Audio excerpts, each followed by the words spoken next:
검찰의 수사권, 기소권은 완전히 분리한다.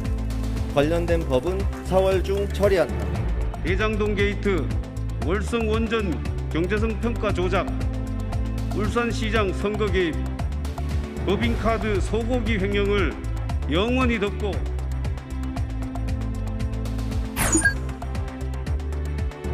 과거에 몇 가지 무리한 수사 때문에 검찰의 수사기능 전체를 박탈한다. 이것은 빈대 잡겠다고 소가삼간 태우는 격이다.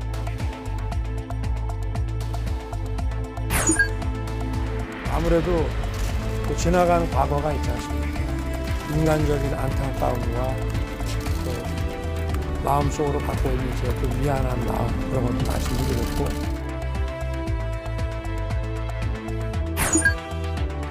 민주당 정권은 탄소 중립을 외쳐왔지만 온실가스 배출량이 작년에 4% 이상 늘었고,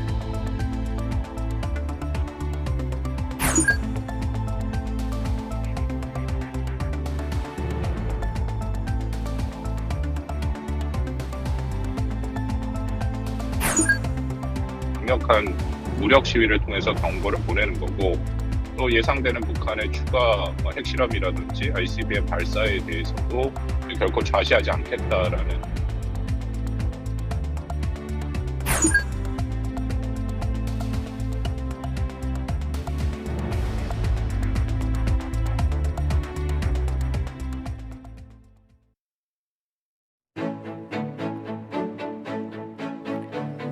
네, 여러분 안녕하십니까? 뉴스나이트 시작합니다.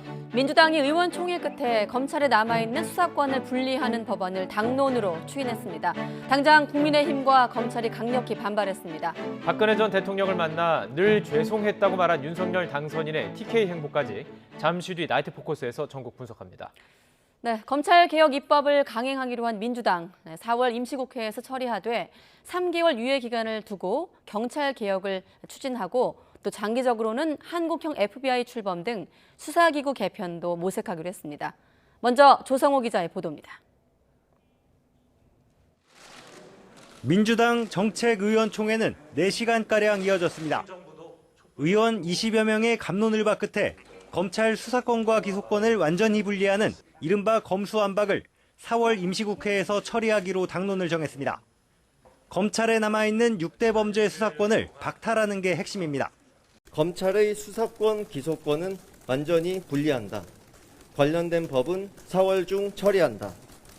다만 법 시행은 3개월 유예 기간을 두고 동시에 경찰에 대한 통제를 강화하는 방안을 추진하기로 했습니다.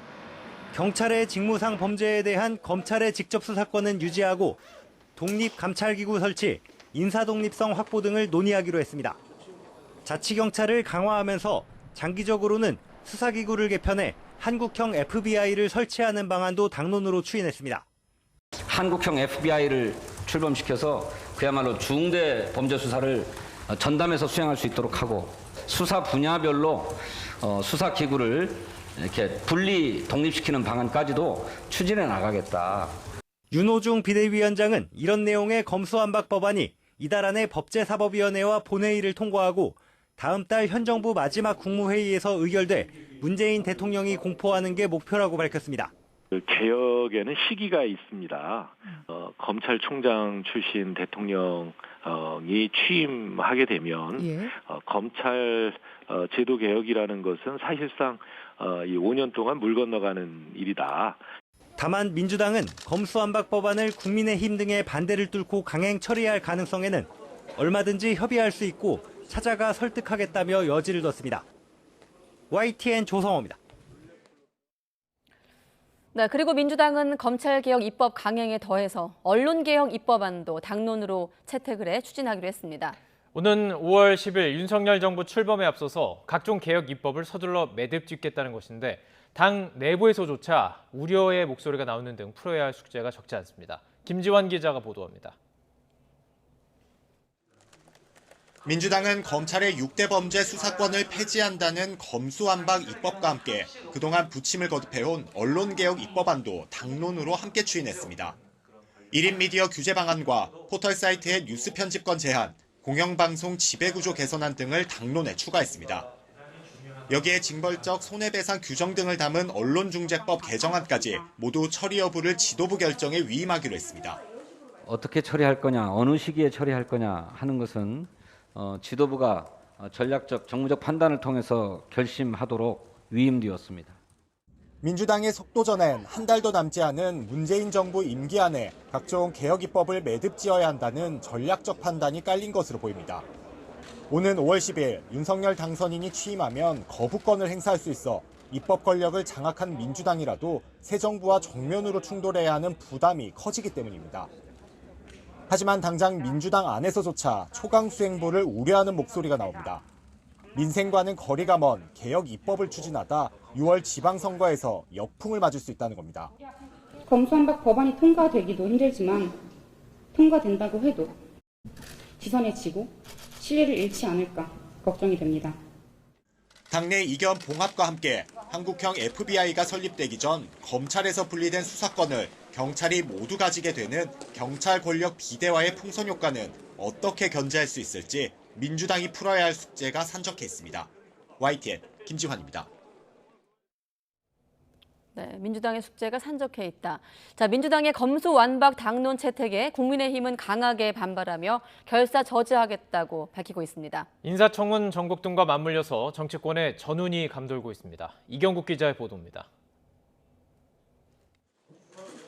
국민의힘은 민주당이 문재인 대통령과 이재명 고문을 지키기 위한 방탄법을 결국 밀어붙이기로 했다고 직격했습니다. 대선 과정 등에서 불거진 여러 의혹을 덮으려 한다는 겁니다. 대장동 게이트, 월성 원전 경제성 평가 조작, 울산시장 선거 개입, 법인카드 소고기 횡령을 영원히 덮고 범죄자가 판치는 세상을 만들자는 것이다. 특히 민주당이 추진하는 검찰 수사권 박탈은 위헌이라고 주장했습니다. 헌법은 체포와 구속, 압수수색 시 영장 신청의 주체를 검사로 규정하고 있는데 이를 어겼다는 겁니다. 검찰의 수사권을 완전히 박탈하는 법안은 우선 헌법 제12조 3항과 제16조가 전제하고 있는 검찰의 수사권을 법률로 없애는 것이어서 하지만 172석 거대 정당인 민주당의 강행 처리를 새 정부 출범 이전에 막을 뾰족한 수가 없다는 게 고민입니다. 최근 민주당 출신 무소속 양향자 의원이 법사위로 자리를 옮기면서 안건 조정위를 통한 법안 처리 지연이 어려워졌기 때문입니다. 권성동 원내대표가 민주당 의총전, 민주당 의원들에게 협조를 호소한 이유입니다. 검경 수사권 조정이 안착된 후에 그래도 검찰 수사에 문제가 있다면 여야가 협의해 같이 고쳐나가기를 제안합니다. 남은 방법은 본회의에서 합법적 의사진행 방해 수단인 필리버스터를 활용하는 것. 정의당도 민주당의 검수완박 강행 처리에 우려를 표명한 만큼 결사 저지에 나설 태세입니다. 인사청문회와 지방선거에 검수완박 등 쟁점 법안까지 불거지면서 정권교체기 정국이 급속도로 얼어붙고 있습니다. YTN 이경국입니다. 네, 김호수 총장이 출근길에 긴 하루가 될 것 같다고 말했는데요. 검찰은 민주당 의총이 열린 오늘 검수완박 저지를 위해 온종일 총력전을 벌였지만 결국 민주당 당론 채택에 대단히 유감이라는 짤막한 입장만을 발표했습니다. 법조계와 시민단체도 검찰의 힘을 보탰습니다. 손효정 기자가 취재했습니다. 검수완박 민주당 당론 채택에 대한 검찰의 반응은 간단하고 명료했습니다. 현명한 결정을 기대했는데 대단히 유감스럽다는 한 줄짜리 입장이 전부였습니다. 김호수 검찰총장 역시 현관에서 대기하던 취재진을 피해 지하 주차장을 통해 귀가하며 별다른 입장은 내놓지 않았습니다. 그러나 당론 채택 직전까지는 말 그대로 총력전이었습니다. 김 총장 출근길부터 시작됐습니다. 간절한 마음으로 의원총회에서 현명한 결정을 해주실 것을 고대하고 또 기다리고 있겠습니다.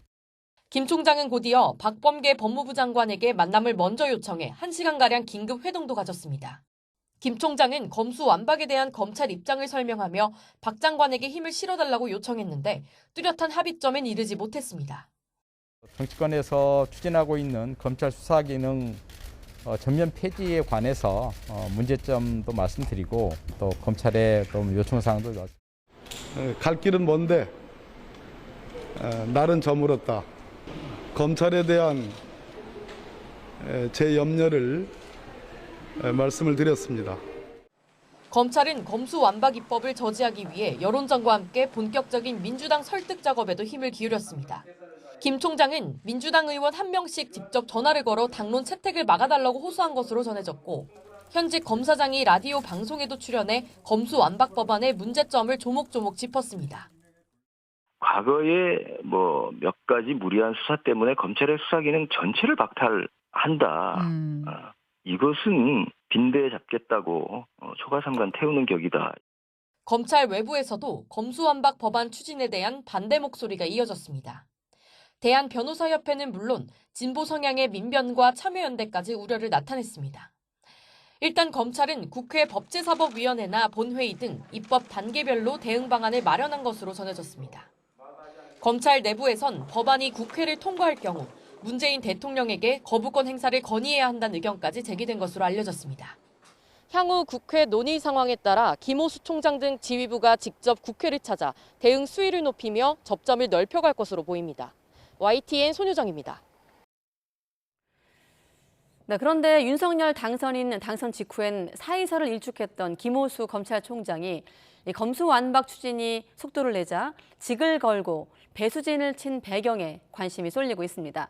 검찰 수사권 폐지가 사실상 검찰 조직 폐지라는 내부의 인식과 또 구성원들의 거센 반발이 영향을 준 것으로 분석되고 있습니다. 한동호 기자가 취재했습니다. 이른바 윤핵관으로 꼽히는 윤석열 당선인 측 핵심 인사 입에서 김호수 총장 거취 문제가 처음 거론된 것 당선 확정 닷새 만이었습니다. 김호수 총장이 자신의 거취를 스스로 좀 결정을 해야 되지 않나. 지금까지와 같은 행태를 반복한다면 본인이 스스로 거취를 결정해야 된다. 바로 이튿날 김 총장은 이례적으로 반박 입장문을 통해 법과 원칙에 따라 임무를 충실하게 수행하겠다며 임기 완주 의지를 피력했습니다. 그러나 이후 검찰을 둘러싼 환경이 급격하게 바뀌었습니다.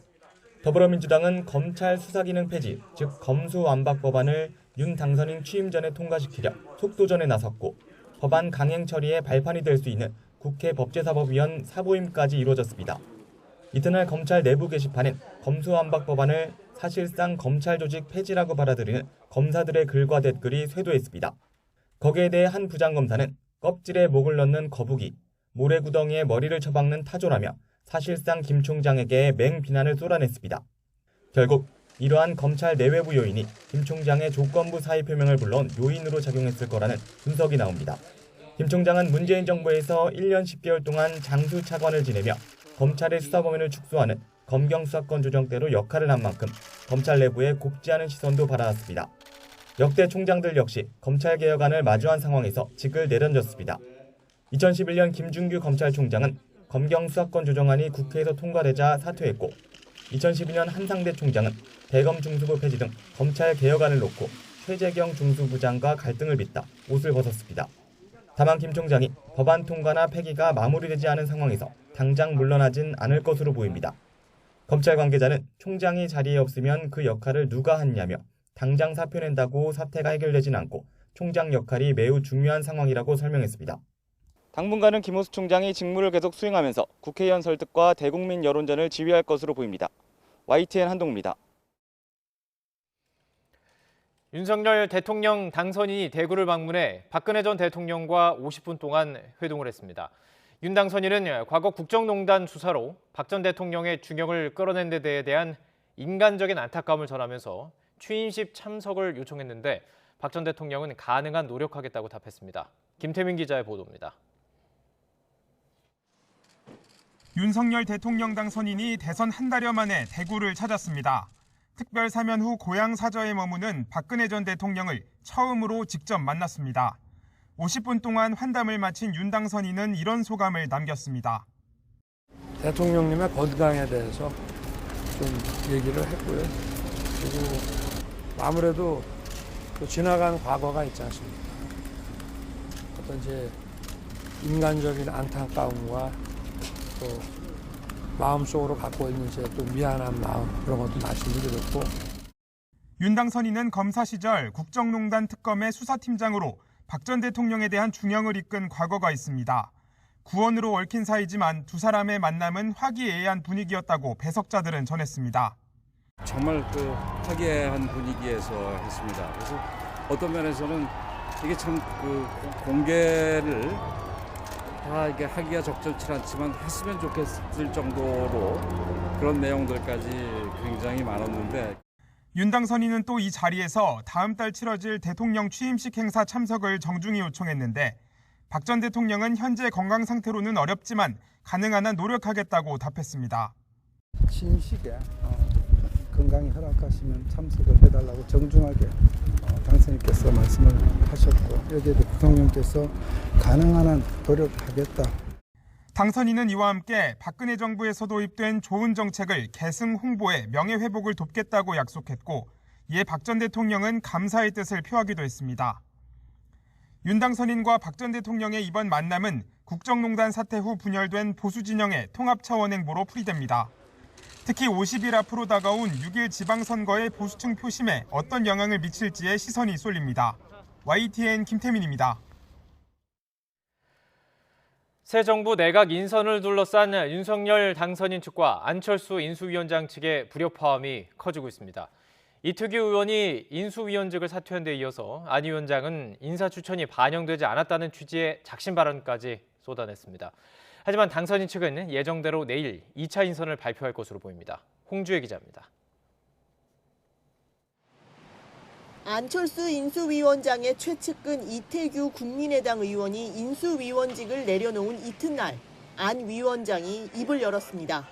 새 정부 초대 내각 인선 과정에서 자신의 의견이 반영되지 않았다는 취지의 발언을 내놓았습니다. 인선 과정에서 특히 제가 전문성이 있는 분야에 대해서는 조언을 드리고 싶었습니다만 그런 과정은 없었습니다.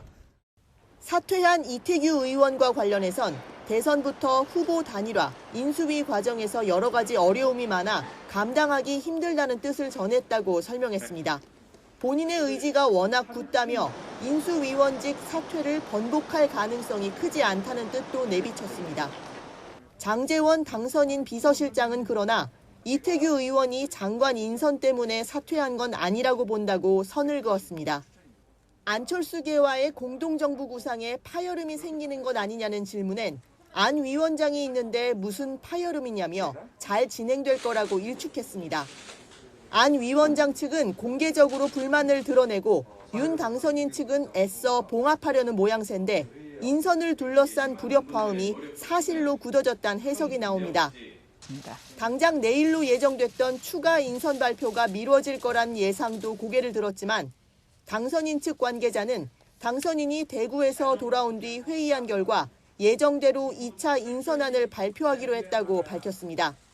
인선이 남은 부처는 외교부와 통일부, 법무부, 행안부, 교육부 등 10곳인데 이른바 안철수계의 인사 추천은 많이 받아들여지지 않은 것으로 전해졌습니다. 따라서 인선 발표 이후 양측의 갈등이 더욱 깊어져 공동정부 구상에도 차질이 빚어질 거란 관측이 높습니다. YTN 홍주혜입니다. 국민의힘 이준석 대표가 어제 국민의당 이태규 의원의 인수위원직 사퇴 여파로 두 당의 합당 선언이 보류됐다고 밝혔습니다. 이 대표는 오늘 시사저널과의 인터뷰에서 사실 어제 국민의당과 합당 선언을 하기로 했는데 돌발 상황 때문에 이루어지지 않았다며 합당 내용도 거의 타결됐었다고 설명했습니다. 그러면서 이 의원의 사퇴로 국민의힘과 국민의당의 합당 선언이 이루어지지 않아서 상당히 유감이라고 말했습니다. 대통령직 인수위원회가 현 정부의 탄소 중립 정책을 대대적으로 수정하겠다고 밝혔습니다. 문재인 대통령이 정책 근간을 유지해야 한다고 강조한 지 하루 만인데 에너지 정책을 둘러싸고 신구 권력이 다시 한번 충돌하는 모습입니다. 강희경 기자가 보도합니다. 2030년 온실가스 40% 감축과 2050년 탄소 중립을 목표로 추진해온 문재인 정부의 탄소 중립 정책에 대통령직 인수위원회가 제동을 걸었습니다. 실제 실현 가능성이 크게 떨어지고 민생 압박 요인이 갈수록 심해질 것으로 보인다며 대대적인 정책 수정을 예고한 겁니다. 문재인 대통령이 탄소 중립 정책의 근간이 다음 정부에서도 변함없이 유지돼야 한다고 밝힌 지 하루 만입니다. 인수위는 먼저 온실가스를 감축하겠다는 약속과 달리 지난해 배출량은 오히려 늘어났다고 지적했습니다. 민주당 정권은 탄소 중립을 외쳐왔지만 온실가스 배출량이 작년에 4% 이상 늘었고 경제 전반에 미칠 악영향에 대해서는 탄소 중립 시나리오를 그대로 추진하면 2050년까지 매년 4에서 6%의 전기요금 인상이 불가피하다고 말했습니다. 전기요금 인상과 생산비용 증가 등의 영향으로 국내 총 생산이 2030년까지 연평균 0.7%포인트, 2050년까지는 0.5%포인트 줄어들 거란 연구 결과도 제시했습니다. 이에 따라 인수위는 탄소 중립에 관한 현실성 있고 책임 있는 계획을 다시 세워나가기로 했습니다. 5가지의 정책 방향과 구체적 방안을 담은 전략보고서를 조만간 윤석열 당선인에게 보고할 계획인데 눈에 띄는 점은 재생에너지와 원전의 조화를 제시해 문정부의 탈원전 정책 폐기에 시동을 걸었다는 점입니다. 새 정부에서는 탈원전이란 금기를 해체해서 탄소 중립을 달성할 수 있는 모든 기술을 테이블에 올려놓고 실질적인 책임 있는 정책을 펴겠다. 국제사회에 약속한 탄소 중립 목표는 일단 유지하겠다고 밝혔지만 대대적인 정책 손질이 불가피해진 만큼 현 정부와 인수위 사이 긴장 수위가 다시 높아질 것으로 보입니다. YTN 강희경입니다.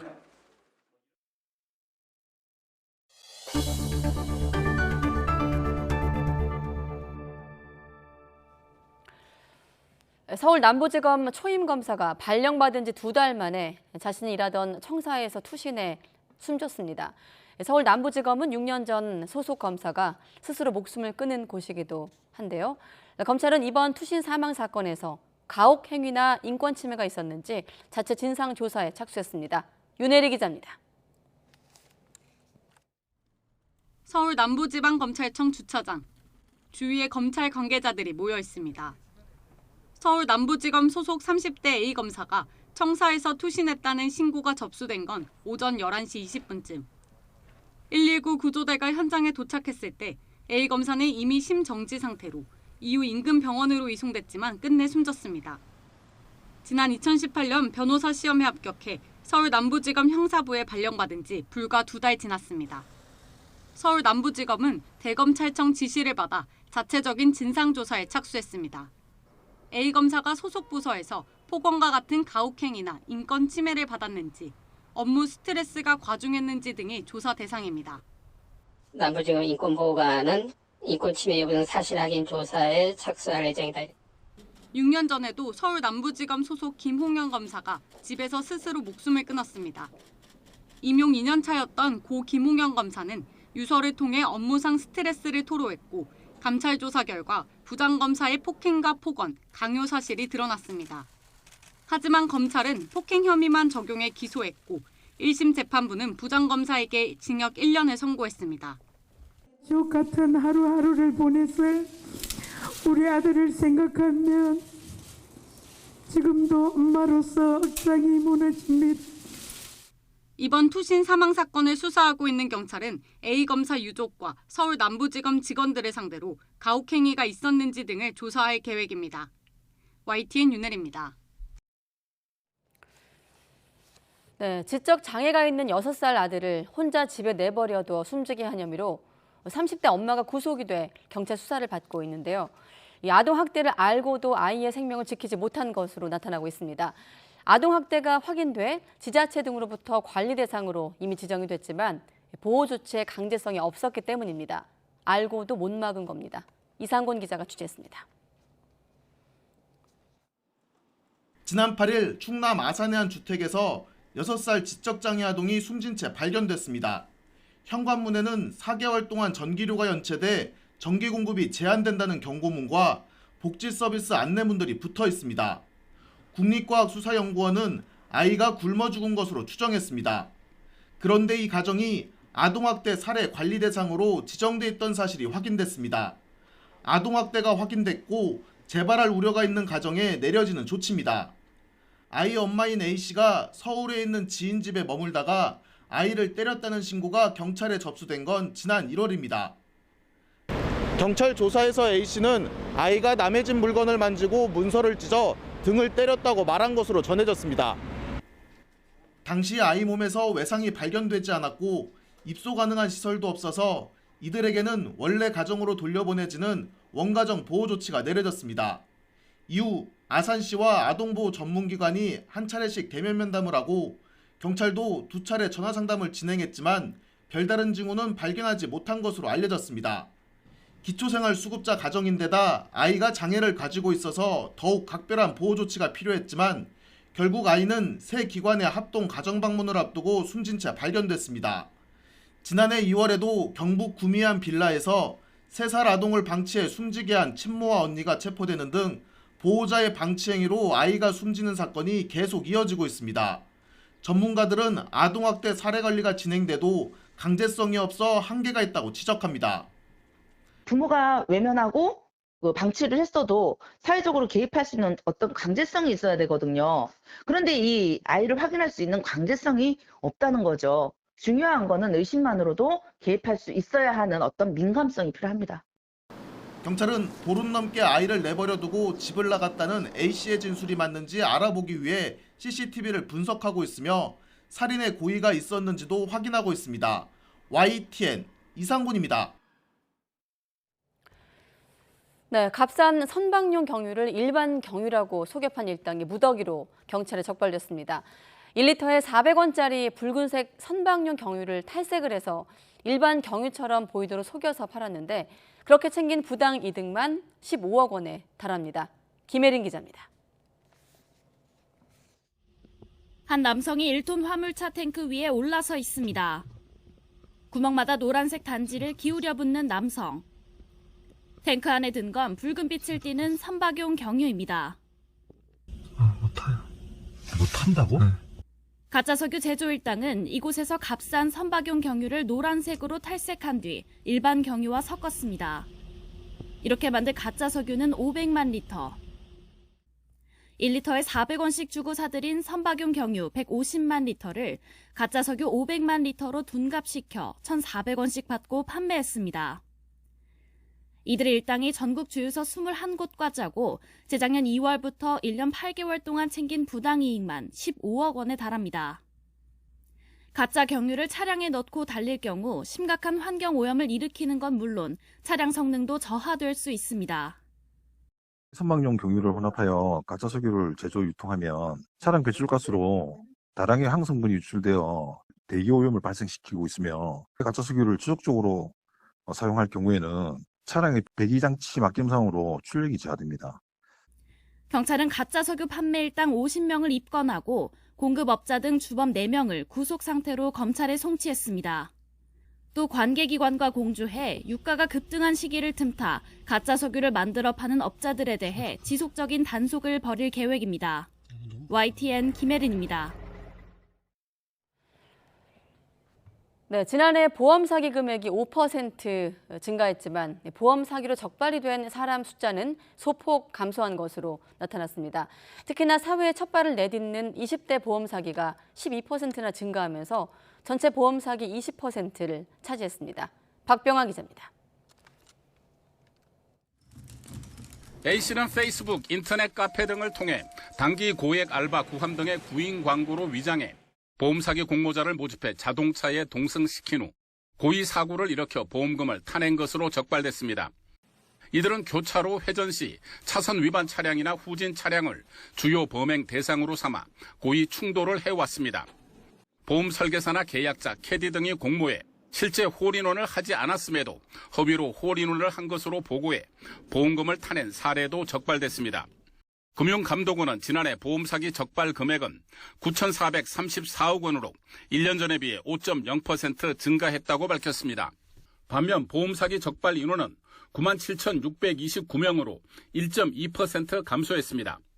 유형별로는 사고 내용 조작이 5,713억 원으로 60.6%에 달했고 고의 사고, 허위 사고 순이었습니다. 최근 몇 년간 취업난과 코로나19 장기화로 인한 생활고로 사회에 첫 발을 딛는 20대의 보험 사기가 급증한 것이 특징입니다. 코로나19로 인해서 경제적 어려움을 겪고 있는 20대 젊은 층이 주변인의 공모 제안에 쉽게 가담하는 경향이 있는 것으로 보입니다. 특히 20대 보험 사기는 대부분 자동차 보험 사기인데요. 금감원은 보험 사기로 인한 공영 민영보험의 재정 누수 등 국민의 피해를 방지하기 위해 경찰청 등 유관 기관과 공조해 조직형 보험 사기 등에 대한 조사와 적발을 강화할 방침입니다. YTN 박병헌입니다. 네, 이런 제품들, 이 합성수지 슬리퍼 제품 3개 가운데 2개꼴로 유해물질이 기준치를 초과한 것으로 나타났습니다. 마우스패드와 책상 매트도 유해물질이 과다 검출됐는데 안전 기준이 없다는 게 더 문제입니다. 박홍구 기자입니다. 한국소비자원이 합성수지 슬리퍼 제품 가운데 시중에서 가장 많이 팔리는 15개를 수거해 시험 검사했습니다. 그 결과 10개 제품에서 안전 기준을 초과한 유해 물질이 검출됐습니다. 특히 J+사에서 수입한 벨크로 제품은 프탈레이틱의 가소제가 기준치의 445배에 달했고 윤별샵이란 회사의 제품에서는 납이 11배 이상 검출됐습니다. 프탈레이틱의 가소제 같은 경우는 내분비계 교란 물질로 대표적으로 알려져 있고 이게 남성 정자수 감소라든가 여성 불임 등 생식 기능에 영향을 미칠 수가 있습니다. 어린이용 슬리퍼도 5개 가운데 2개 제품에서 유해 물질이 과다 검출됐습니다. 귀여운 겉모습과는 달리 프탈레이틱의 가소제는 370배, 납은 10배 이상 기준치를 초과한 제품들입니다. 컴퓨터 마우스패드와 책상 매트 등은 안전 기준조차 정해지지 않았습니다. 합성수지의 안전 기준을 준용해보니 마우스패드는 조사 대상 15개 중 10개 제품에서 카드뮴은 최대 21배, 프탈레이틱의 가소제는 47배가 넘게 검출됐습니다. 책상 매트는 8개 중 3개 제품에서 카드뮴이 최대 13배 이상 검출됐고 배드민턴 라켓은 10개 중 7개 제품의 손잡이에서 유해 물질이 많이 나왔습니다. 소비자원은 일부 수입산 제품의 경우 품질 관리가 제대로 되지 않고 있다며 해당 제품에 대해서는 판매 중지와 제품 회수, 교환 등 자발적 시정 조치를 권고했다고 밝혔습니다. YTN 박홍구입니다. 북한의 태양절을 앞두고 미국의 핵 추진 항공모함이 한반도 근해에 투입됐습니다. 북한의 추가 도발을 억제하기 위해서 고강도 압박에 나선 것인데 미국의 북핵 담당자들이 다음 주 한국을 찾는 등 대북 정책 조율에도 속도를 내고 있습니다. 이교준 기자의 보도입니다. 떠다니는 군사기지로 불리는 미 항공모함 에이브램 링컨함의 출동은 미 정부의 대북 초강수로 평가됩니다. 북한의 ICBM 발사 이후 미국의 전략자산 전개가 예상됐지만 예상보다 빠르고 수위도 높습니다.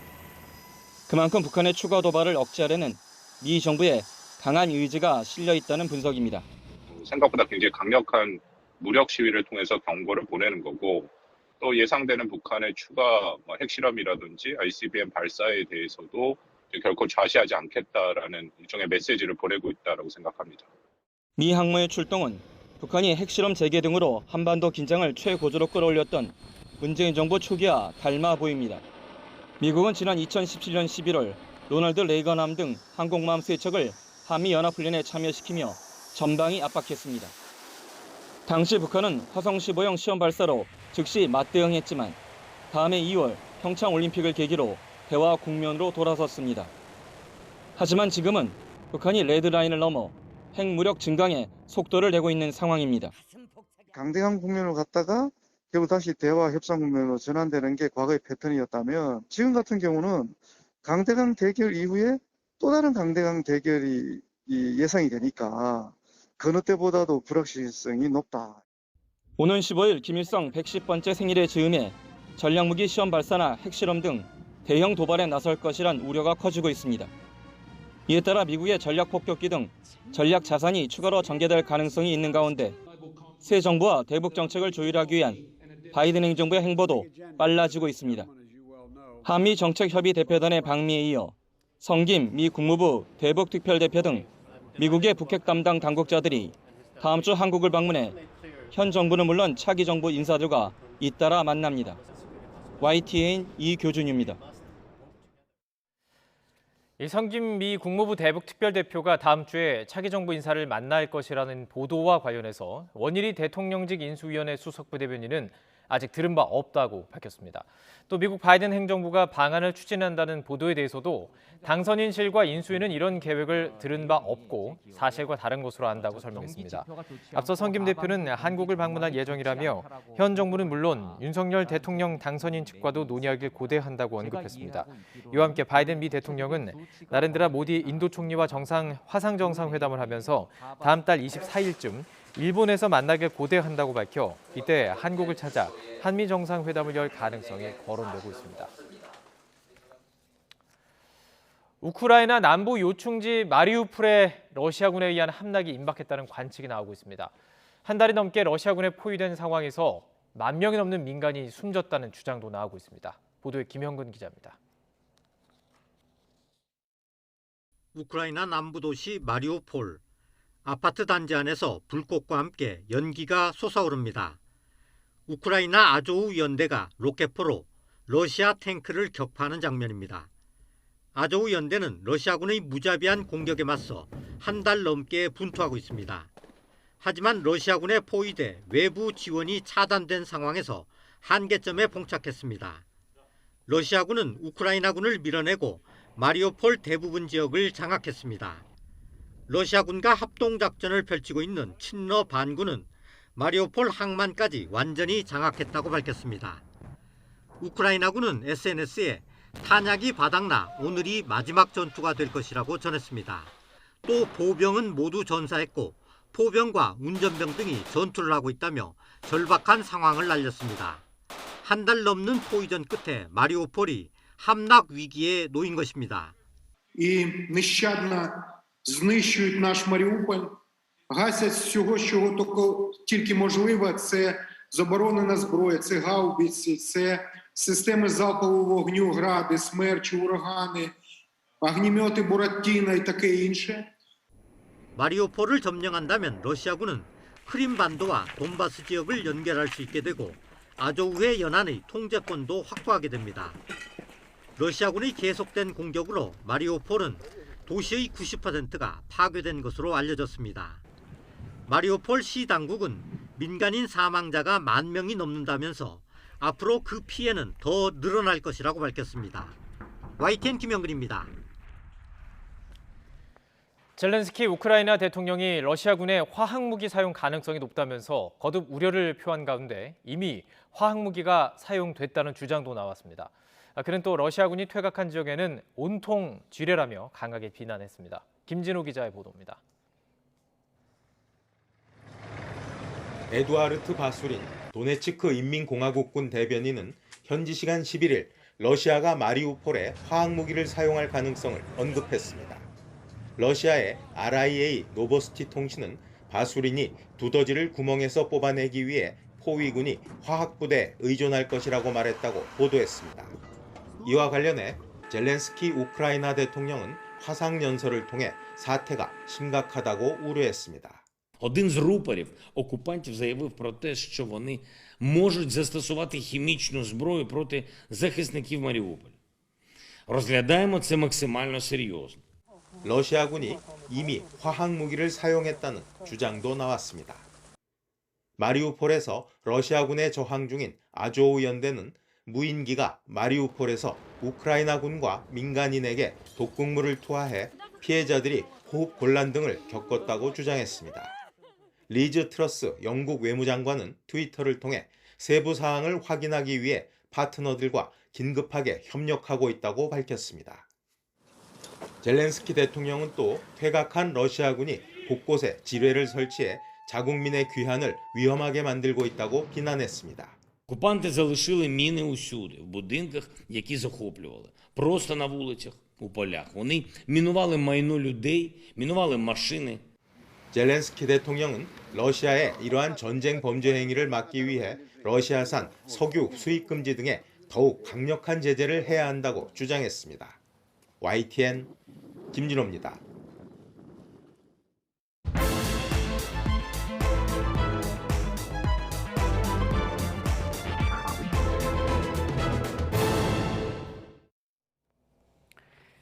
네, 더불어민주당이 검찰의 수사권 분리, 이른바 검수완박 입법안을 4월 임시국회에서 처리하는 방안을 당론으로 채택을 했습니다.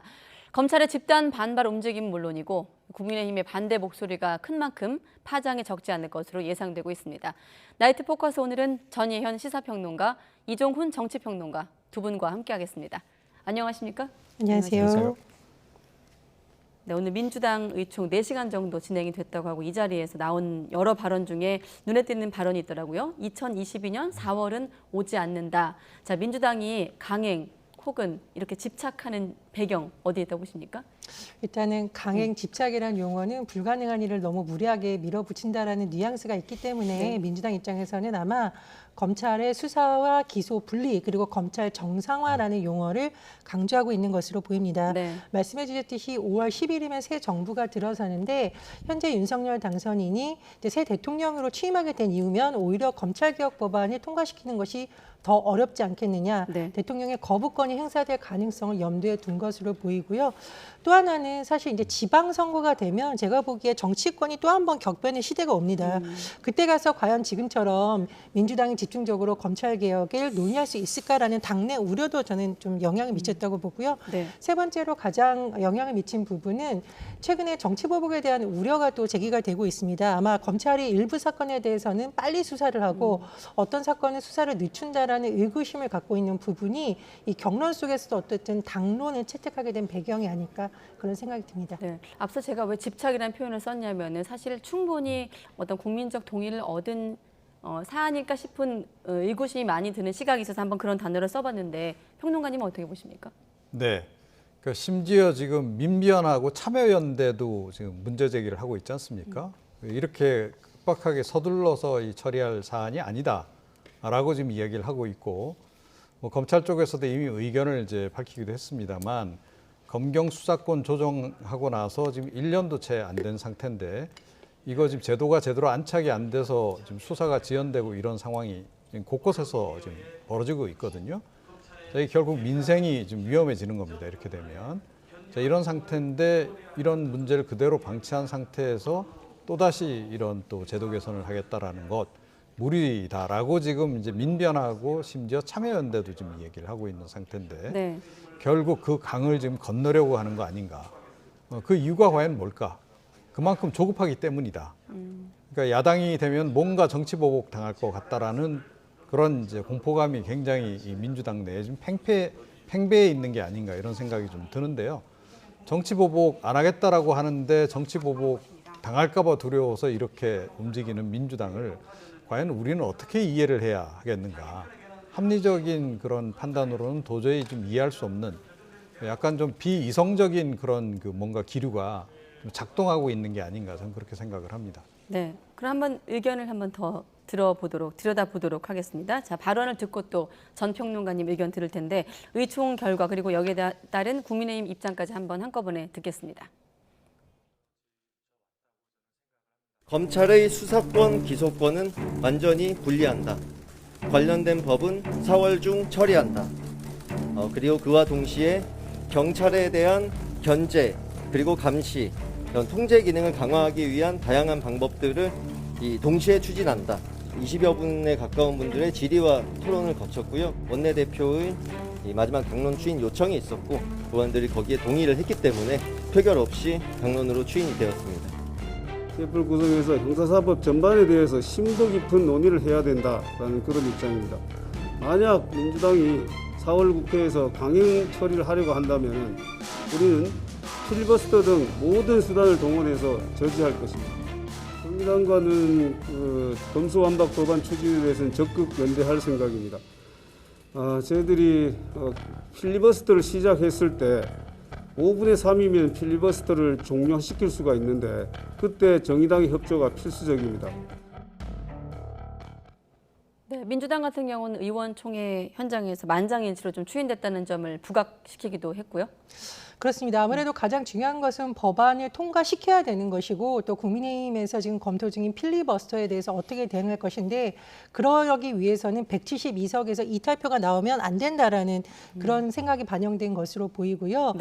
또 하나 근데 이제 우리 평론가님께서 민변 얘기를 해주셔서 제가 민변에서 나온 입장을 좀 꼼꼼히 봤습니다. 근데 민변에서는 검찰개혁에 대의에는 공감을 하지만 그러나 아마 조금 더 논의가 있어야 되고 제대로 해야 된다는 점에 방점을 둔 것. 것으로 보이고요. 네. 민변에서 또 주장한 내용이 있어서 전해드리자면 윤석열 당선인이 검찰공화국 부활 공약을 철회해야 된다라고 조언을 했었고 또 검찰의 최근 집단적인 움직임에 대해서도 이것이 맞는지에 대한 의문을 제기하고 있습니다. 그래서 우리가 이 과정을 볼 때 그런 의견도 있다라는 거 좀 참조해서 말씀을 드립니다. 네, 앞서 지금 평론가님께서 172석 말씀하셨는데 자 그럼 이렇게 172석 갖고 있는 민주당이 속도전에 나서면 일사천리로 좀 물리적으로는 진행이 되는 겁니까? 여기에 대한 좀 궁금증도 있거든요. 그렇죠. 뭐 사실은 거칠 게 뭐가 있겠습니까? 그대로 법안 처리하면 이제 끝나는 거고 그리고 이제 문재인 대통령 퇴임 전에 어떻게든 지금 대통령한테 보내서 이걸 이제 발효를 시키겠다라는 이제 그런 의도 아니겠습니까? 그래서 뭐 지금 이렇게 강력하게 지금 민주당 전체 의원이 원하고 있다면 못할 게 없죠. 저는 국민의힘 쪽에서 이 필리버스터 하느라고 괜히 힘 빼지 마시라 그런 말씀으로 오히려 드리고 싶어요. 하게 그냥 놔둬라 라고 저는 생각을 하고요. 이렇게 했을 때 사실은 만약에 국민의힘이나 또 윤 당선인 입장에서 정말 악의를 가지고 정치보복을 할 의도가 있다라고 전제한다면 훨씬 더 많은 좋은 수단을 갖게 되는 그런 계기가 되는 겁니다. 그래서 이걸 뭐 굳이 반대할 이유가 저는 없지 않나 이렇게 좀 생각을 하고요. 오히려 좀 사실은 이제 민주당이 제가 보기에는 이건 거의 자살골에 해당하는 그런 그 결정을 지금 내리고 있다라고 저는 봅니다. 그러니까 수사기관을 하나 더 만들어서 어찌됐건 검찰의 이제 수사 권한을 축소시키겠다라는 건데 그런데 사실은 검찰 못지않게 비대한 또는 국가수사본부 못지않게 비대한 또 다른 수사기관이 하나 더 생기는 그런 거거든요. 그리고 어찌됐건 그 청장은 뭐 여야가 뭐 어떤 형태로 추천을 하게 좀 설계를 할지 모르겠으나 뭐 전적으로 뭐 야당 추천만으로 하기는 좀 어려울 것이고 그렇게 전제했을 때 결국 대통령이 이제 선택을 해서 임명을 하는 그런 방식이 이제 될 가능성이 높은데 네. 대통령 입장에서는 나쁠 거 없죠. 만약에 그 대통령이 더군다나 악의적인 그런 의도를 가지고 있다라고 한다면 이건 정치적으로 충분히 활용할 수 있는 그런 직할부대를 갖는 거나 다름없기 때문에 이걸 뭐 굳이 막을 이유도 없다라고 저는 생각을 해요. 그러니까 제도 다 만들어 놓고 그다음에 운영은 이제 사실은 윤 당선인 손에 이제 쥐어지는 거나 다름이 없기 때문에 네. 그다음에 고민을 해도 된다. 그리고 국민과의 관계에서 이 문제를 어떻게 풀 것인지 하는 부분도 그 이후에 생각해도 오히려 될 문제가 아닐까 저는 그렇게 생각합니다. 네, 잠깐 정리해보면 앞서 평론가님께서 그 필리버스터까지 가서 힘을 빼지 말고 그냥 냅둬라. 역풍이 있을 것이다. 아마 이런 전망을 내놓고 계신 것 같은데 국민의힘 같은 경우는 모든 수단을 동원해서 저지할 거라고 얘기를 하면서 앞서 이제 원내대변인 얘기를 보면 정의당의 협조가 필수적이다라는 얘기를 했거든요. 정의당 지금의 어떤 입장까지 포함해서 보시면 어떻게 전망하십니까? 일단 정의당은 고민이 굉장히 깊은 것으로 보입니다. 여영국 대표의 인터뷰 내용을 좀 종합을 해보면 검찰개혁의 대의에는 동의를 하나 이 속도론에 대해서는 좀 의문을 표하는 것 같고요. 제가 보기에 정의당이 가장 우려한 한 지점은 사실 지금 정치개혁 제도에 대한 논의도 지금 국회에서 돼야 되는데 검찰개혁 때문에 양측 진영 대결이 심화되면서 그런 논의는 또 실종되는 것이 아닌가라는 우려를 갖고 있는 것으로 보입니다. 네. 그런데 여영국 대표의 발언 중에 민주당과 어떤 속도 면에서 다르다는 입장만 보도가 되었지 다른 발언은 별로 보도가 안 돼서 제가 이 부분도 좀 처음부터 끝까지 YTN 인터뷰를 봤는데 그동안 없는 제도 만들고 자기 식구는 있는 죄도 없어버리는 검찰의 횡포에 국민들의 분노에 대해서 또 언급을 했어요. 그래서 완전히 반대 입장이라기보다는 지금 민주당 의총 결과라든가 검찰의 어떤 태도라든가 또 국민의힘에서 얼마나 또 설득을 하는지 여부를 좀 볼 것으로 보입니다. 그런데 저는 정의당이 국민의힘과 손을 잡을 가능성은 매우 낮다고 생각을 합니다. 왜 그러냐면 지금 정치제도 관련해서 계속 논의를 할 때도 국민의힘에서 그렇게 정의당이 주장하는 안에 그렇게 협조적이는 않았거든요. 그런 점을 정의당이 좀 면밀히 보지 않을까 그런 생각이 듭니다. 자, 그렇다 보니 지금 속도에 대한 말씀하셨는데 사실 이렇게 민주당이 속도전에 나서고 강행한 배경에는 오늘 이제 의총 현장 분위기를 봤을 때 검사들이 좀 집단 반발한 것에 대한 어떤 반응들도 있었거든요. 하지만 민주당 안에서도 특히나 지도부 안에서 신중론도 있었습니다. 박지원 공동비대위원장 얘기도 한번 들어보시죠. 문제는 강행을 하더라도 통과시킬 방법이 마땅치 않다는 것입니다. 정의당의 동참과 민주당 의원의 일치 단결 없이 통과는 불가능합니다. 그런데 정의당이 공식적으로 반대했고 당 내에도 다양한 의견이 많습니다. 검수완박 법안이 통과되기도 힘들지만 통과된다고 해도 지선에 지고 신뢰를 잃지 않을까 걱정이 됩니다. 네. 통과되기도 힘들지만 통과된다 해도 지방선거에서 지고 실리를 잃지 않을까 걱정된다. 박지원 공동비대위원장이 말하는 실리란 어떤 의미일까요? 그 지방선거에서 만약에 후폭풍 맞아서 이 사안으로 해서 패배한다라고 한다면 이제 실리를 이제 결국 잃게 되는 이제 그런 상황을 이야기를 하는 건데요. 네. 저는 이게 뭐 실리 이해득실의 문제가 저는 아니다라고 생각해요. 그러니까 그야말로 검찰 개혁이라고 하는 이제 큰 과제를 우리가 추진하는 과정에서 문재인 정부 내내 사실은 검찰 개혁을 이야기를 했지만 실제로는 저는 검찰 개악을 했다라고 좀 보거든요. 네. 그리고 이번 이 사안은 검찰 개혁의 개악에 어떻게 보면 종결판에 해당한다라고 저는 봐요. 이건 개혁이 아니고 개악이다, 확실하게. 그걸 아마 본인들도 어느 정도 알고 있을 겁니다. 이게 상당히 무리수가 따른다라고 하는 것을. 그리고 그것에 따른 부작용도 많이 있다라는 거 본인들도 분명히 알 텐데 그걸 알고 있음에도 불구하고 이거를 밀어붙여야만 되는 뭔가 이유가 있는 거죠. 그게 뭐냐는 겁니다. 그러니까 정치보복 얘기 자꾸 하는데 문재인 정부 촛불혁명 정신 이어받아서 만든 정권 아닙니까? 그래서 그 어떤 정권보다도 투명하게 하겠다라고 지금 이야기를 하지 않았어요. 국정 운영 투명하게 하겠다. 자, 그렇게 만약에 운영을 했다라고 한다면 그야말로 털어도 먼지 하나 안 나는 정권이었어야 하는 거죠. 그렇다 그러면 정치보복이 뭐가 두렵겠습니까? 정치보복성 설령 그런 수사를 한다 하더라도 털었는데 아무것도 안 나와요. 예, 그런 정권을 운영을 했다라 그러면 이걸 두려워할 이유가 있느냐는 거죠. 그런데 결국 이렇게 두려워한다는 것은 뭔가 이게 이유가 있는 것이다. 결국 이제 그 국민들이 어느 정도는 그 부분 짐작을 좀 하고 있는 건데, 그러니까 문재인 정부 내내 검찰을 압박하고 윤석열 당선인이 검찰총장 시절에 압박하고 하면서 했던 그 지향점은 한 가지였거든요. 결국 권력과 관련된 권력형 비리 관련한 수사를 어떻게든 못하게 하는 그런 방향으로 계속 노력을 해왔는데 네. 이번 사안도 결국 그것을 하기 위한 마지막 어떻게 보면 그들만의 어떤 종결 카드 이렇게 지금 볼 수밖에 없다는 거죠. 네. 지금 자막에서 방법과 시기를 더 논의해야 한다는 목소리가 당내에 나오고 있긴 합니다만은 당론 채택이 된 시점이거든요. 추가 논의가 있을까요? 어떻게 보십니까? 그런데 뭐 그런 우려는 있는 것으로 보입니다. 예를 들면은 잘 만들어야 되는 거잖아요. 근데 이 짧은 시간 안에 더 좋은 대안, 국민을 설득할 만한 대안이 있을지에 대해서는 뭐 실제로 민변이나 참여연대 우리도 거기에 방점이 있는 것으로 보입니다. 그래서 아마 그 부분에 대해서 큰 과제를 지금 안고 있는 것으로 보이기 때문에 네. 민주당 내에서도 굉장한 심도 깊은 논의가 필요하다고 보고요. 이제 평론가님께서 근데 검찰 개혁 얘기를 하셨는데 문재인 정부가 들어서기 전부터 이거는 문재인 정부의 공약이었죠. 그러니까 나중에 무슨 보복당할까 봐 검찰개혁 주장한다라고 보기에는 그 역사가 매우 오래됐었고 사실 더 거슬러 올라가면 그 전부터도 보수정당 내에서도 검찰개혁의 필요성은 제기된 바 있습니다. 그래서 그렇게만 해석하기는 좀 무리가 있다라고 생각을 하고요.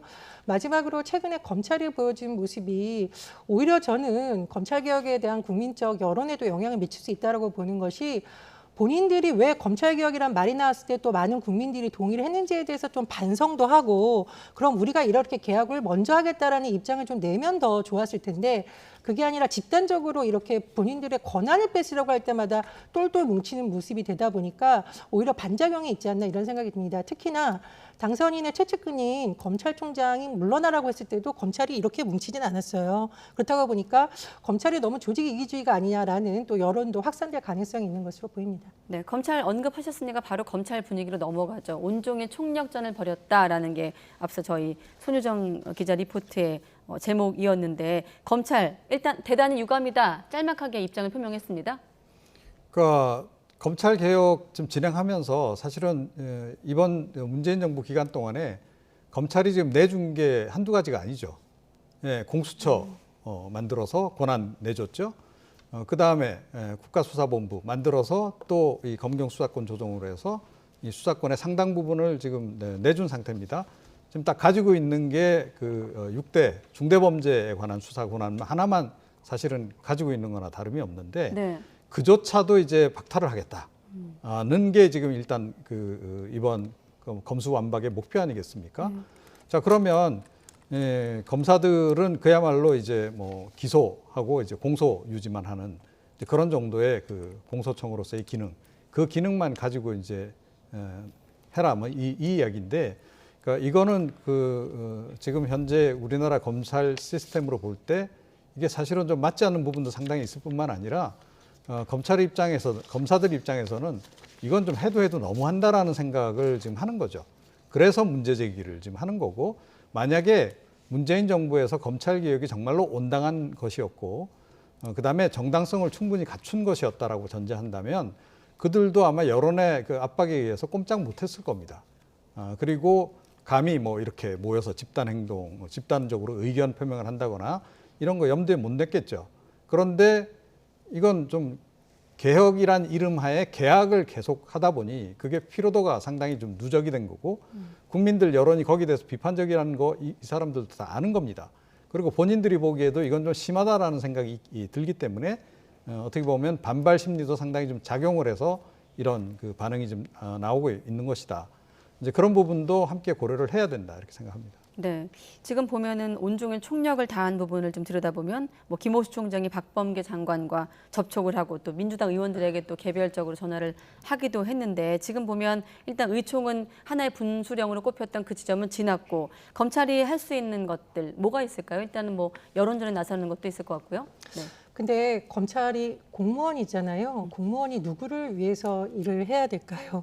본인이 속한 조직도 물론 중요하겠습니다만은 근본적으로 국민들의 관점에서 일을 해야 되는 거고, 검찰이 과연 그럼 국민의 여론을 충분히 들어서 행동을 하느냐?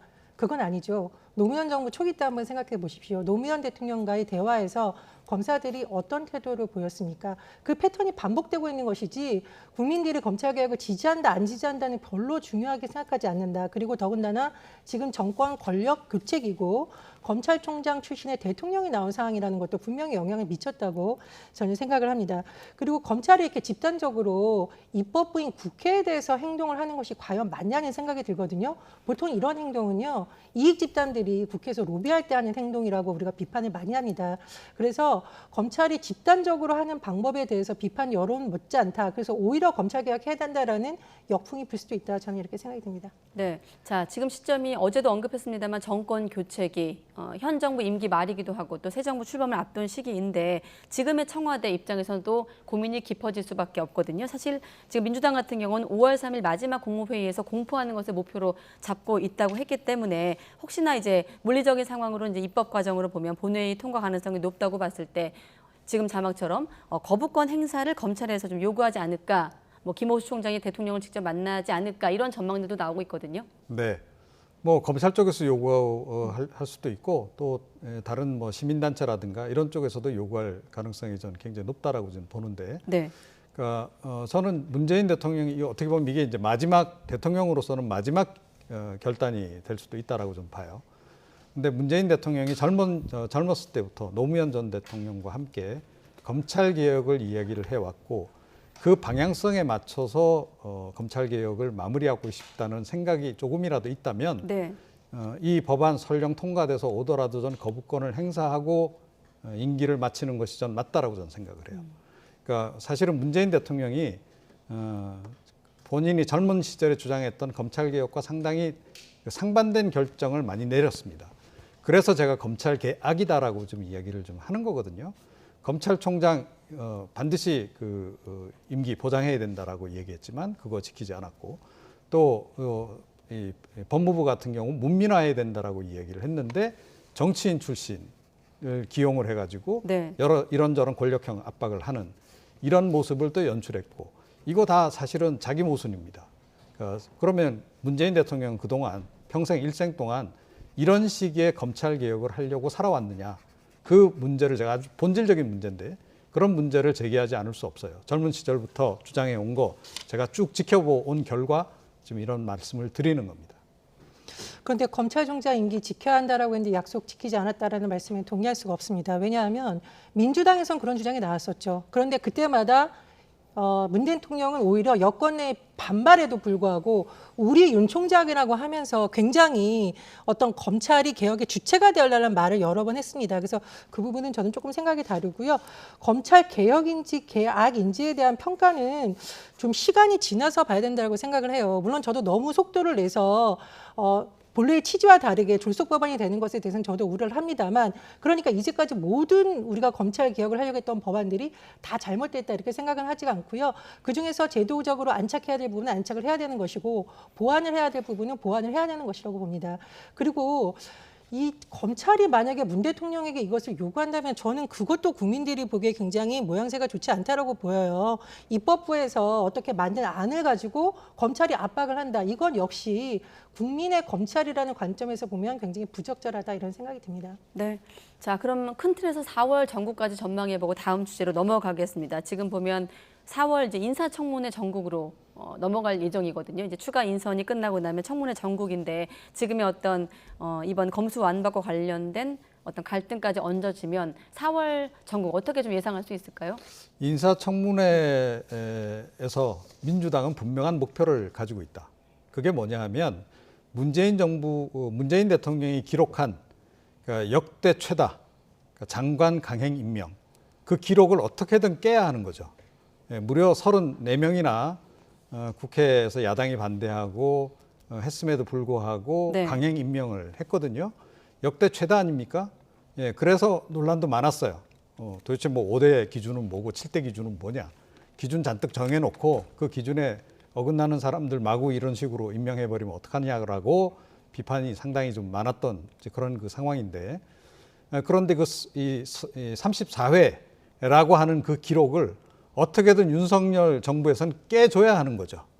예, 그래야 문재인 정부에서 심한 게 아니었다라고 하는 여론이 형성될 겁니다. 그래서 뭐 더군다나 지금 뭐 압도적인 다수 당이기도 하고, 그래서 제가 보기에는 딱히 뭐 크게 흠결이 없다 하더라도 그 흠결을 집중적으로 물고 늘어져서 아마 인사청문 경과보고서 채택을 안 하는 쪽으로 노력을 굉장히 할 가능성이 높지 않나 이렇게 생각하고 있습니다.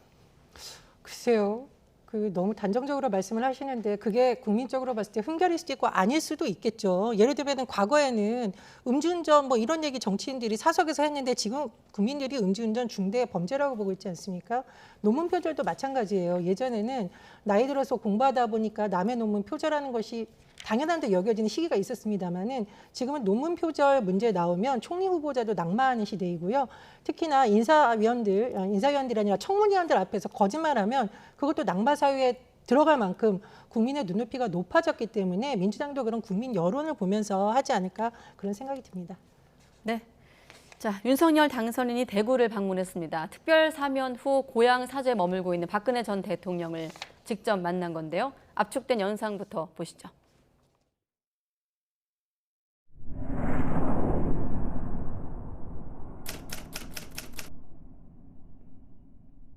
자랑스러운 우리 국민 여러분과 함께 희망의 새시대 제2의 한강의 기적을 만드는 위대한 도전에 나서고자 합니다.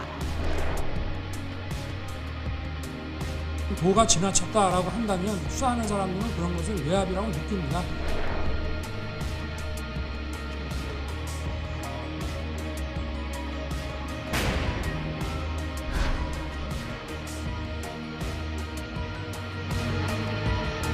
지나간 과거가 있지 않습니까?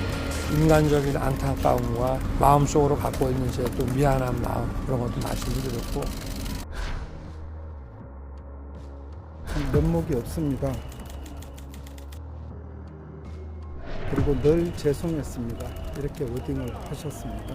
정책에 대한 계승도 하고 박근혜 대통령께서 명예를 회복할 수 있도록 하시겠다는 그런 탄핵을 부정하고 민주주의를 위협하는 발언입니다. 검찰의 공무와 국회의 책무, 헌법재판소의 권위를 폄훼했습니다.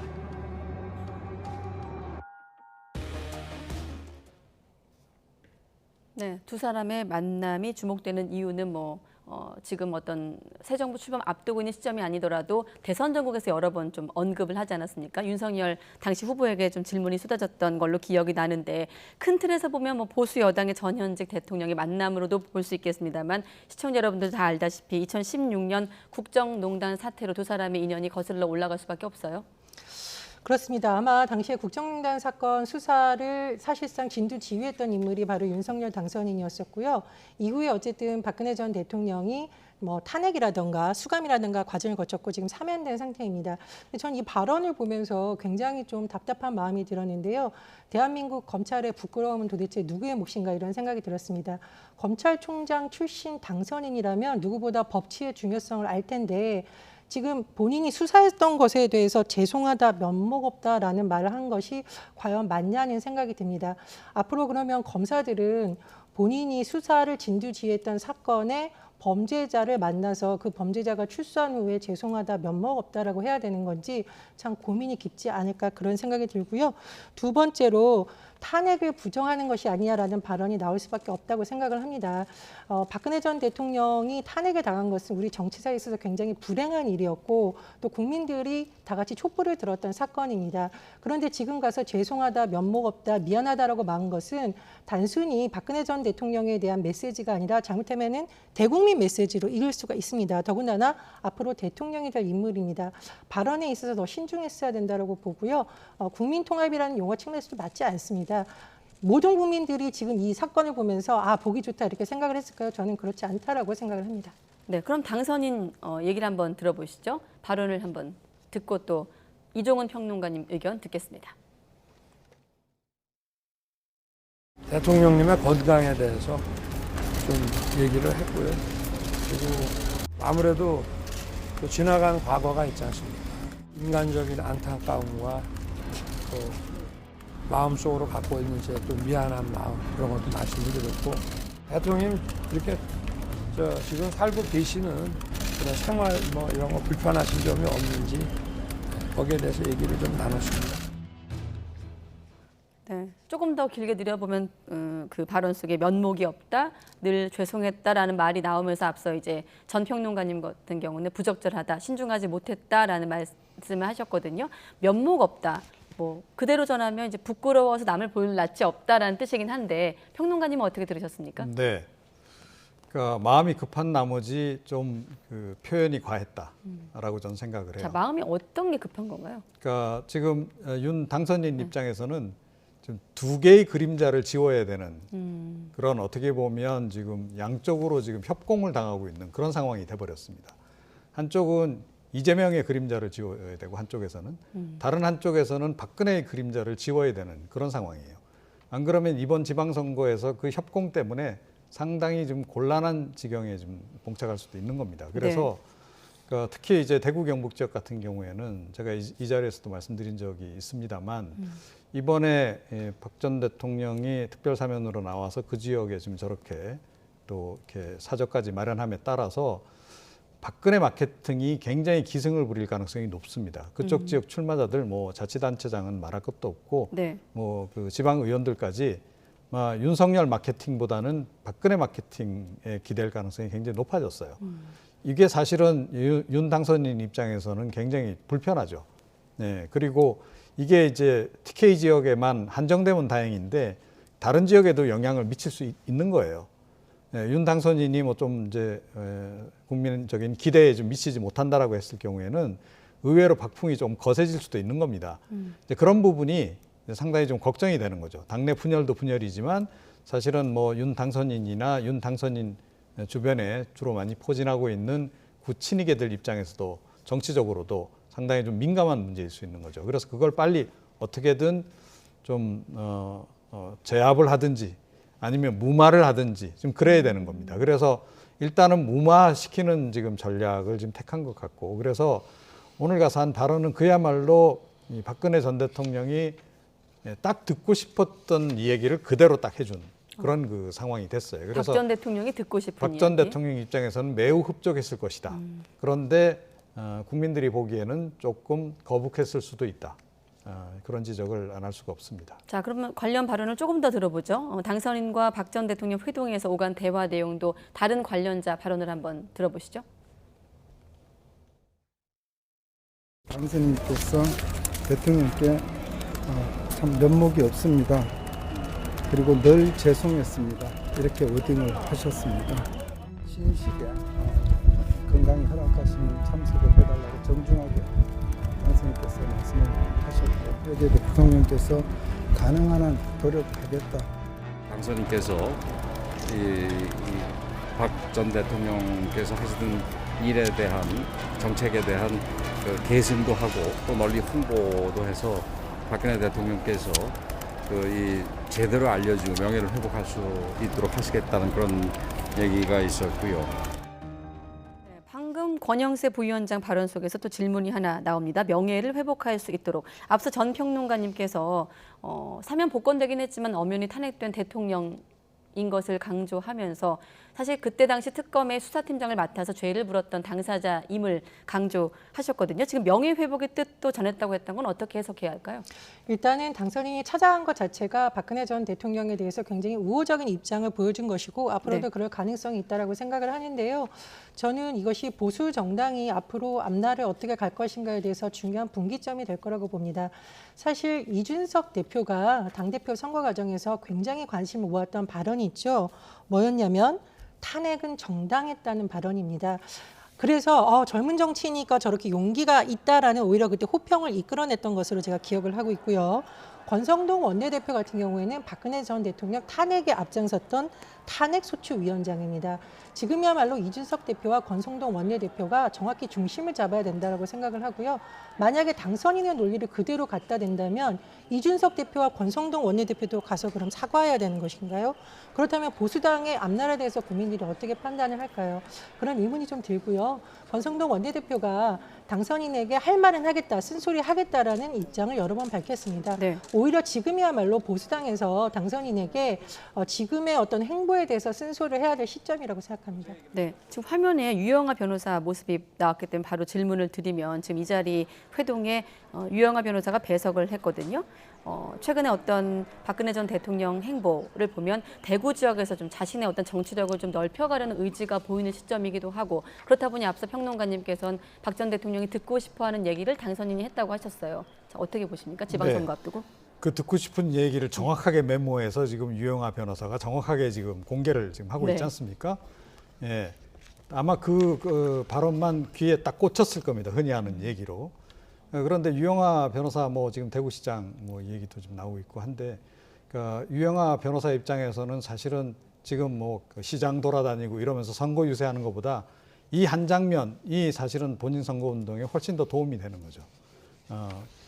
그런 것도 우리가 좀 고려를 해야 된다. 정치적으로는 그렇게 좀 생각을 하고, 뭐 지금 그래서 지금 사실은 이제 윤 당선인이 간 측면도 없잖아 있는 거죠. 뭐 박 전 대통령이 선거 관련한 발언, 딱 유영하 변호사 원포인트만 딱 이제 발언을 내놓긴 했는데 이게 유영하 변호사에서 그치지 않을 수 있기 때문에 그 부분을 지금 굉장히 좀 걱정을 하는 거고. 그래서 사실은 이제 급히 이렇게 좀 내려간 것으로 그렇게 봐야 되겠습니다. 네, 자 아무튼 홍준표 의원 같은 경우는 악연 정리 차원뿐이다라고 일축했고 정의당 같은 경우는 잘못된 만남이라고 했습니다만 앞으로 좀 추이를 지켜봐야 되겠는데 한 가지만 더 여쭤보면 지금 취임식에 참석할지 여부도 관심이거든요. 일단 참석해달라 말씀을 드렸다라는 거에 대해서 박 전 대통령은 가능한 노력하겠다라고 했거든요. 가능한 노력하겠다. 초청장이 와야 된다. 뭐 이런 얘기일까요? 어떻게 들으셨습니까? 여론을 보면서 결정하겠다 이런 것이라고 보고요. 또 국민의힘이나 당선인의 태도를 보겠다라는 건데 저는 취임식에 초청한 것 자체가 좀 부적절하다고 생각을 합니다. 일단 당선인이 국민통합을 외쳤기 때문에 차라리 일각에서 거론했던 장애인 철폐연대를 비롯해서 최근에 논란이 됐던 사회적 약자를 먼저 배려하는 것이 오히려 맞다라는 생각이 듭니다. 네, 자 이번엔 인수위 내부 좀 잡음, 불협화음을 좀 들여다볼 텐데 어제 같은 경우는 이태기 의원의 어떤 이탈, 인수위 이탈에 좀 초점을 맞췄다면 오늘 같은 경우는 안철수 위원장이 이를테면 작심 발언을 했거든요. 뭐라고 했을까요? 들어보시죠. 청사진을 제대로 실행에 옮길 만한 능력 있는 분들을 또 추천도 해드렸습니다. 그렇지만 그 인사는 당선인의 목 아니겠습니까? 인선 과정에서 특히 제가 전문성이 있는 분야에 대해서는 조언을 드리고 싶었습니다만 그런 과정은 없었습니다. 네, 좀 요약해보면 인사는 당선인의 몫이다. 하지만 이태기 의원이 감당하기 힘들다는 뜻을 전해왔다라는 반응이 나왔지만 여기에 대해서 장제원 실장 같은 경우는 파열음이 없다라고 밝히고 있거든요. 어떻게 좀 보고 계십니까? 근데 뭐 오늘 이제 안철수 위원장의 저 발언으로 해서 네. 결국 이태규 의원이 이제 인수위원직 그만둔 것은 인선 문제 때문이었다라는 게 이제 확인이 일단 이제 된 거죠. 네. 그렇게 봐야 되고, 그러니까 추천은 이제 하긴 한 것 같아요. 근데 모르겠습니다. 이게 좀 말이 정확하지가 않아서 안철수 위원장이 그러니까 내가 직접 당선인에게 추천을 했다라는 건지 아니면 그냥 간접적으로 이렇게 추천을 했다는 얘기인 건지 이게 좀 명확하지가 않고요. 그 부분 좀 더 정확하게 얘기를 해주셨으면 좋겠고, 그 다음에 이제 한 가지 확인되는 것은 또 이제 추천을 했는데 추천하고 난 이후에 가타부타 뭐 이렇게 확인을 한다든지 그것과 관련해서 상의가 있다든지 이런 과정은 없었다라고 하는 거, 그게 좀 확인이 되는 것 같습니다. 그러니까 만약에 본인이 추천을 했는데 그 사람이 이러저러한 이유로 이번 인선에서는 좀 포함시키기 어렵겠습니다라는 얘기 정도는 듣고 싶었던 것 같은데 그런 얘기까지는 없었던 게 아닌가 이렇게 생각이 들고요. 그리고 어찌됐건 뭐 이제 1차 그 내각 발표에서는 안철수 위원장이 추천한 인물은 한 명도 지금 포함이 안 된 것으로 이렇게 지금 알려지고 있지 않습니까? 네. 그래서 이제 2차 내각 인선 때는 내가 추천한 사람들 고려를 적극적으로 해라라고 압박하는 의미도 지금 상당히 있지 않나 이렇게 생각이 들어요. 만약에 이게 지금 당장 판을 깨려는 거였다면 안철수 위원장이 직접 본인이 사퇴를 했겠죠. 그런데 그 이태규 측근인 이태규 의원이 사퇴한 거로 봐서는 판을 깨겠다는 건 아닌데, 다만 우리 쪽 얘기를 좀 적극적으로 좀 들어달라, 나의 그 추천안 좀 적극적으로 고려해라, 그런 의미가 일단은 강한 것으로 이렇게 보입니다. 추가 인선 앞두고 좀 압박한 측면이 있다. 그럼 바로 여쭤보면 그런 안철수 위원장의 어떤 작심 발언이 영향을 미칠까요? 어떻게 보십니까? 크게 영향은 안 미칠 것 같습니다. 시간이 많지 않은데. 네, 그래서 뭐 벌써 지금 나오는 얘기가 내일 뭐 그대로 지금 이제 2차 내각 인선 발표가 있을 거고, 네. 안 위원장이 추천한 인물이 그렇게 많이 포함되지 않을 것이다라고 하는 보도까지 지금 나오고 있어요. 그런 상황이기 때문에 아마 이제 그렇게 많이 포함될 것 같지는 않고, 뭐 많아야 한두 명 정도에 그칠 가능성이 좀 높지 않나 이렇게 좀 생각이 되는데, 만약에 그조차도 없다, 그야말로 0명이다 이랬을 경우에는 안철수 위원장도 좀 대응이 좀 달라질 가능성이 좀 없잖아 있다 이렇게 생각을 합니다. 네, 워낙에 공동정부 구성을 강조했기 때문에 그래도 정치적인 좀 부담을 당선인 입장에서는 받을 수밖에 없는데, 평론가님은 어떻게 보십니까? 사실 뭐 안철수계다 어느 계다 이것이 국민의 삶과 직결되는 건 아닙니다만 국민들은 이런 태도를 보지 않을까요? 양측이 단일화를 하면서 공동정부를 구성하겠다는 약속, 이 약속을 선거가 끝난 후에도 지키느냐, 즉 신의 성실을 지키는 정치인이냐를 보는 태도라는 점이 저는 더 중요한 방점이 있다고 봅니다. 사실 지금 장관 후보자 면면을 모든 국민들이 기억하는 건 아닐 거예요. 하지만 그 면면에 있어서 지금 다양성이 부족하다는 지적이 나오기 때문에 저는 개인적으로 어쨌든 안철수 위원장이 의료 분야나 과학 분야에서 그동안 여러 번 본인의 소신을 강조했었고 정책적인 능력을 또 주장을 해왔었기 때문에 네. 그런 부분에 대해서 일부분 좀 유연하게 받아들이는 것도 좋지 않을까 그런 생각이 듭니다. 네, 자 공동정부 어떤 인선 이런 측면에서 볼 수도 있겠습니다만 두 당의 어떤 합당 측면에서 본다면 지금 이준석 대표 같은 경우는 이태규 의원 사퇴 여파로 합당 선언이 보류될 것이다라는 입장을 밝혔거든요. 이게 국민의당 쪽에서 그런 요구를 한다라는 얘기인 건지 아니면 본인이 그렇게 보류를 시켰다는 얘기인지 이게 좀 불분명해요. 그런데 뭐 후자일 가능성도 의외로 좀 있지 않나 저는 그렇게 생각을 합니다. 그러니까 이거는 여러 가지 의미가 있겠죠. 네. 그러니까 안철수 위원장 그리고 국민의당을 압박하는 그런 의미일 수도 있을 거예요. 그 합당 선언을 뒤로 본인이 미룸으로 해서 여러 가지 이제 향후에 뭐 개각 발표, 내각 발표 나온 이후에 불만 표출한다거나 뭔가 돌발 행동을 한다거나 했을 때 그걸 좀 제어하기 위해서 이렇게 좀 정치적인 발언을 하는 거일 수도 있다라고 저는 생각을 하는데 네. 좀 내심 그런 생각도 있는 것 같아요. 그냥 차라리 이번 기회에 결별하는 것도 나쁘지 않다. 이 생각도 지금 하고 있는 게 아닌가. 이미 뭐 선거는 승리했고 그 다음에 이제 뭐 국민의당 이런저런 요구 사항이 많은데 국민의힘하고 합당 과정에서 좀 지분 나눠주기도 별로 맞득지 않고 좀 이제 그런 심리도 은근히 좀 깔려 있는, 그래서 합당 선언이 그냥 연기됐다가 그냥 합당이 그냥 결렬되는 그런 것도 은근히 지금 바라고 있는 게 아닐까라는 생각이 들 정도의 그런 발언이 아닌가 이렇게 생각을 하고요. 이런 발언은 사실은 좀 대표라면 좀 자제해야 된다라고 저는 생각을 합니다. 네. 보류라는 말을 쓰기도 했습니다만 또 해피엔딩이라는 말을 쓰기도 했어요. 특히나 톰과 제리와 같은 관계다. 안철수 위원장과 자신이 이준석 대표가 톰과 제리 같은 관계이기 때문에 해피엔딩이다. 걱정하지 말아라. 라는 또 앞서 그 보류라는 말과는 조금 다른 어떤 톤의 발언을 하기도 했거든요.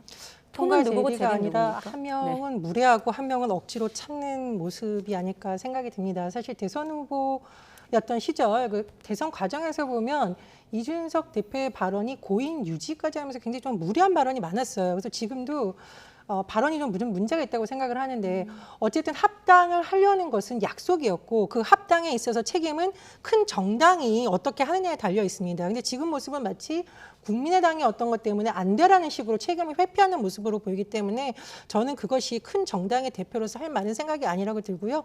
두 번째로 제가 누누이 말씀드리듯이 선거에 이익이 되느냐 아니냐는 그들의 관점이지만 약속을 지키냐 안 지키냐는 정치인이 보여주는 태도의 문제이기 때문에 리더십과 연결되는 부분이거든요. 그런 면에 있어서도 이준석 대표가 조금 더 발언에 신중해야 된다고 봅니다. 앞서 이 평론가님께서는 결별까지 속내를 좀 들여다보면 그렇게 말씀하셨는데 평론가님은 어떻게 보십니까? 저도 그런 마음이 좀 있지 않을까 생각이 듭니다. 지금 안철수 인수위원장을 맡으면서 입각하지 않겠다라는 의사를 밝혔고 나중에 당권에 도전할 가능성도 있고요. 또 합당 과정에서 아무래도 국민의당 세력들이 많이 당에 들어오면 이른바 안철수계 세력은 늘어날 수밖에 없습니다. 그런 면에서 이준석 대표의 마음이 좀 복잡하지 않을까 그런 생각이 듭니다. 네. 해피엔딩일지 이준석 대표 얘기대로 해피엔딩이지 어떨지 조금 더 추이를 지켜보겠습니다. 전혜연 시사평론가, 이종훈 정치평론가, 오늘은 두 분과 함께했습니다. 고맙습니다.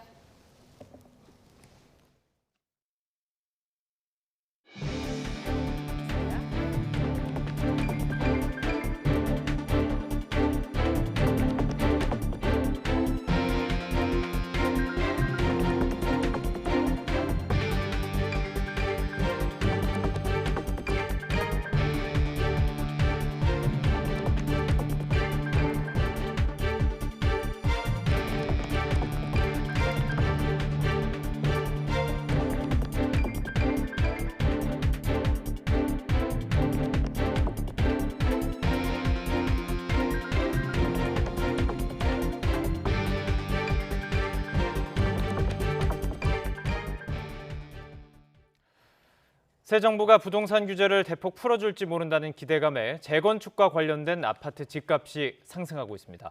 시장 과열 조짐이 일자 윤석열 당선인 측은 신중하게 움직이겠다고 강조했습니다. 최기성 기자입니다. 리모델링 추진 중인 서울 용산구 이촌동 한 아파트입니다. 전용 면적 84제곱미터가 지난 1월 21억 원, 지난해 3월 거래보다 3억 5천만 원 오른 가격에 팔렸습니다. 윤석열 당선인이 리모델링 추진법 제정과 수직 수평 증축 기준 정비를 공약으로 내건 만큼 현장에선 기대가 큽니다. 법이나 규제가 정비되지 않은 것도 많고 좀 더 완화가 필요한 부분도 많이 있습니다. 그래서 그런 부분이 이번에 새 정부 규제 완화가 맞물려서 리모델링 사업에 많은 도움이 될 수 있지 않을까 하고 기대하고 있습니다. 오래된 아파트가 몰려있는 서울 영등포구 여의도동 집값도 오르는 추세입니다. 지난해 3월과 올해 3월을 비교하면 평균 아파트 시세가 19억 6천여만 원에서 21억 9천여만 원으로 12.2% 상승했습니다. 이 아파트 전용 면적 139제곱미터는 최근 거래보다 2억 원 높은 신고가에 지난달 팔렸습니다. 재건축 규제 완화에 대한 기대감이 작용한 것으로 풀이됩니다. 시장 불안 징후가 곳곳에서 나타나자 문재인 대통령은 윤 당선인 측 정책 방향을 우회적으로 비판했습니다. 어렵게 안정세를 찾아가던 부동산 시장에 영향을 줄 수 있는 전반적인 규제 완화는 매우 신중을 기해야 할 것입니다. 원희룡 국토교통부 장관 후보자는 현 정부 정책 실패로 집값 장벽이 현대판 신분계급이 됐다고 지적하면서 규제 완화로 투기 이익을 얻을 수는 없을 거라고 못 박았습니다. 지나친 규제 완화, 또 잘못된 시장에서 악용될 수 있는 잘못된 시그널로 악용될 수 있는 부분에 대해서는 저희들은 매우 신중할 뿐만 아니라 완급 조절을 시사하는 메시지가 나오면서 정책 세부 내용이 발표되기 전까진 시장은 숨고르기 국면으로 들어갈 가능성이 커졌습니다. 새 정부 출범 이후 부동산 규제 완화의 명확한 수위를 확인하고 매입을 결정하려는 관망 움직임으로 서로 거래 줄다리기가 나타나면서 집값 불안을 유발하지 않는 속도로 공약을 이행할 수 있을지 새 정부가 시험대에 오르게 됐습니다. YTN 최기성입니다. 이종섭 국방부 장관 후보자가 멀지 않은 곳에 집이 있으면서도 군 관사에 머물며 자가로 부동산 투자를 했다는 논란에 휩싸였습니다. 이에 대해 이 후보자 측은 업무 특성상 관사 이용이 불가피했다면서 인사청문회에서 충분히 설명하겠다고 밝혔습니다. 신지원 기자가 보도합니다. 이종섭 국방부 장관 후보자가 합동참모본부 차장을 지냈던 2017년. 그의 재산 신고 내역을 보면 이 후보자 부부는 서울 잠실의 아파트와 수원 광교 연립주택의 분양권을 소유했습니다.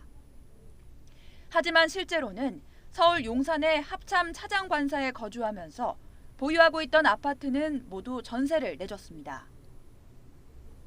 이듬해 7억 4천만 원으로 재산 신고한 잠실 아파트로 7억 원의 전세 보증금을 받았고 6억 9천여만 원으로 신고한 광교 신도시 주택은 보증금 6억 3천만 원의 전세를 내줬습니다. 이렇게 받은 보증금으로는 주택 매입을 위해 빌렸던 채무를 상환했습니다. 보증금 1천만 원대의 관사에 머물면서 실제로는 수억 원대 아파트에 투자한 관사 재테크라는 논란이 일고 있는 이유입니다. 같은 서울에 있는 집을 두고 관사를 이용하면서 전세 보증금으로 부동산 투자를 했다는 겁니다. 이에 대해 이 후보자 측은 업무상 비상 대기를 해야 했기 때문에 가까운 관사에 거주할 필요가 있었다며 불법적인 요소는 없었다고 해명했습니다. 또 지난 2019년 딸이 아파트를 구매하는 과정에서 총 1억 8천만 원을 지원한 건 사실이지만 이자와 증여세를 철저히 냈다고 설명했습니다. 현재도 서울 잠실과 수원 광교에 2주택을 보유하고 있는 이 후보자는 인사청문회에서 남은 의혹을 설명하겠다고 밝혔습니다. 하지만 세금으로 마련된 관사를 저렴하게 이용하면서 부동산 투자를 통해 재산을 불렸다는 점에서 국민 정서에 맞지 않는다는 비판을 피하기는 어려울 것으로 보입니다. YTN 신지원입니다. 오미크론 변이 대유행이 감소세를 보이면서 지난주 전국의 코로나19 위험도가 5주 만에 한 단계 하향 조정됐습니다. 하지만 위중증과 사망자가 고령층에 집중되면서 감소세가 더딘 만큼 이들을 대상으로 백신 4차 접종을 실시하기로 했습니다. 기정훈 기자가 보도합니다. 지난주 하루 평균 코로나19 확진자 수는 21만 8,500명. 한 주 전보다 28% 넘게 줄었습니다. 신규 위중증 환자는 20.5%, 사망자도 전주 대비 6.4% 감소했습니다. 여전히 높긴 하지만 뚜렷한 감소세입니다. 전파력을 알 수 있는 감염 재생산 지수도 2주 연속 1 이하를 유지하며 증가세가 꺾였다는 걸 보여주고 있습니다. 정부는 이에 따라 전국의 코로나19 주간 위험도를 5주 만에 매우 높음에서 높음으로 한 단계 내렸습니다. 수도권의 위험도 역시 한 단계 내렸는데 비수도권은 6주 연속 매우 높음을 유지했습니다.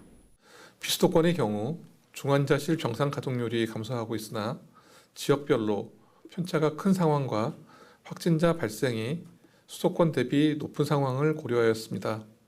모든 연령대에서 발생률이 줄고 있지만 19살 이하 젊은 층이 10만 명당 613.2명으로 높은 발생률을 유지하고 있습니다. 또 60세 이상 고령층의 경우 확진자 수는 줄고 있지만 발생 비중은 계속 늘고 있는 게 위험 요인입니다. 위중증 환자와 사망자 대부분이 60세 이상이고 시간이 지나면서 백신 효과가 떨어지자 정부는 이들을 대상으로 4차 접종을 결정했습니다.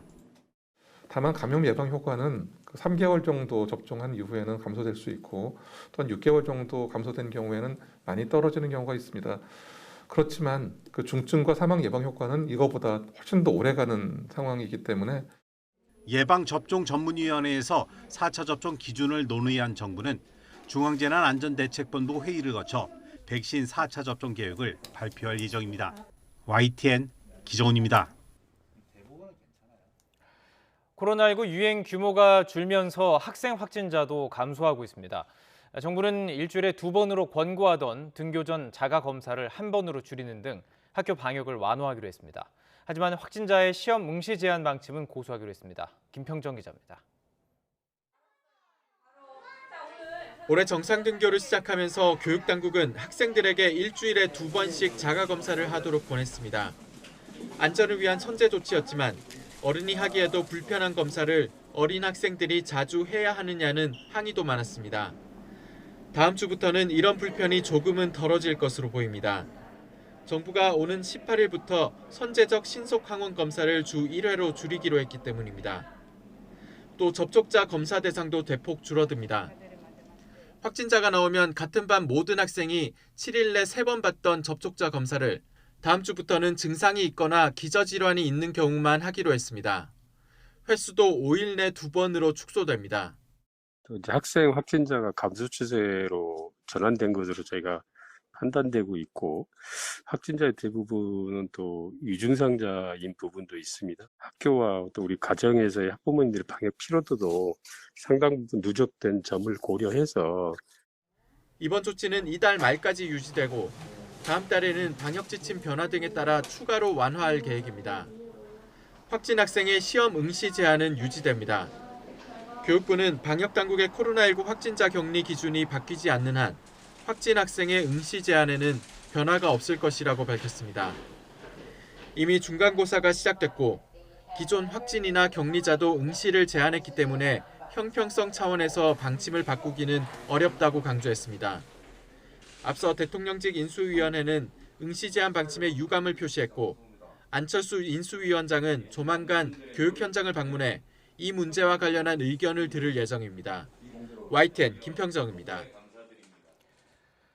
오미크론 재조합 변이인 XL 변이가 국내에서 처음으로 확인됐습니다. 중앙방역대책본부는 XL 변이가 국내 확진자에서 처음으로 확인돼 역학조사하고 있다고 밝혔습니다. XL 변이 감염자는 3차 접종까지 완료했지만 인후통이 있어 검사를 받아 지난달 23일 확진됐고 현재는 격리 해제된 상태입니다. XL 변이는 오미크론과 스텔스 오미크론 변이가 재조합된 변이로 오미크론과 비교해 특성이 변했는지에 대해서는 아직 보고되지 않았습니다. 해마다 수험생으로 북적이던 노량진 공시촌이 텅 비었습니다. 코로나19 여파로 대면 수업이 줄어든 데다 공무원에 대한 선호도 예전만 못하기 때문이라고 합니다. 김철희 기자가 현장을 다녀왔습니다. 서울 노량진 고시촌 거리. 몇 년 전만 해도 수업을 들으려는 공시생들로 발 디딜 틈 없던 곳이지만 이제는 한적하기만 합니다. 값싸게 한 끼를 해결할 수 있어 인기 만점이던 컵밥 가게에도 사람들 발길이 뚝 끊겼습니다. 벌써 점심시간이 다 됐지만 아직 문을 열지 않은 컵밥 가게가 대부분입니다.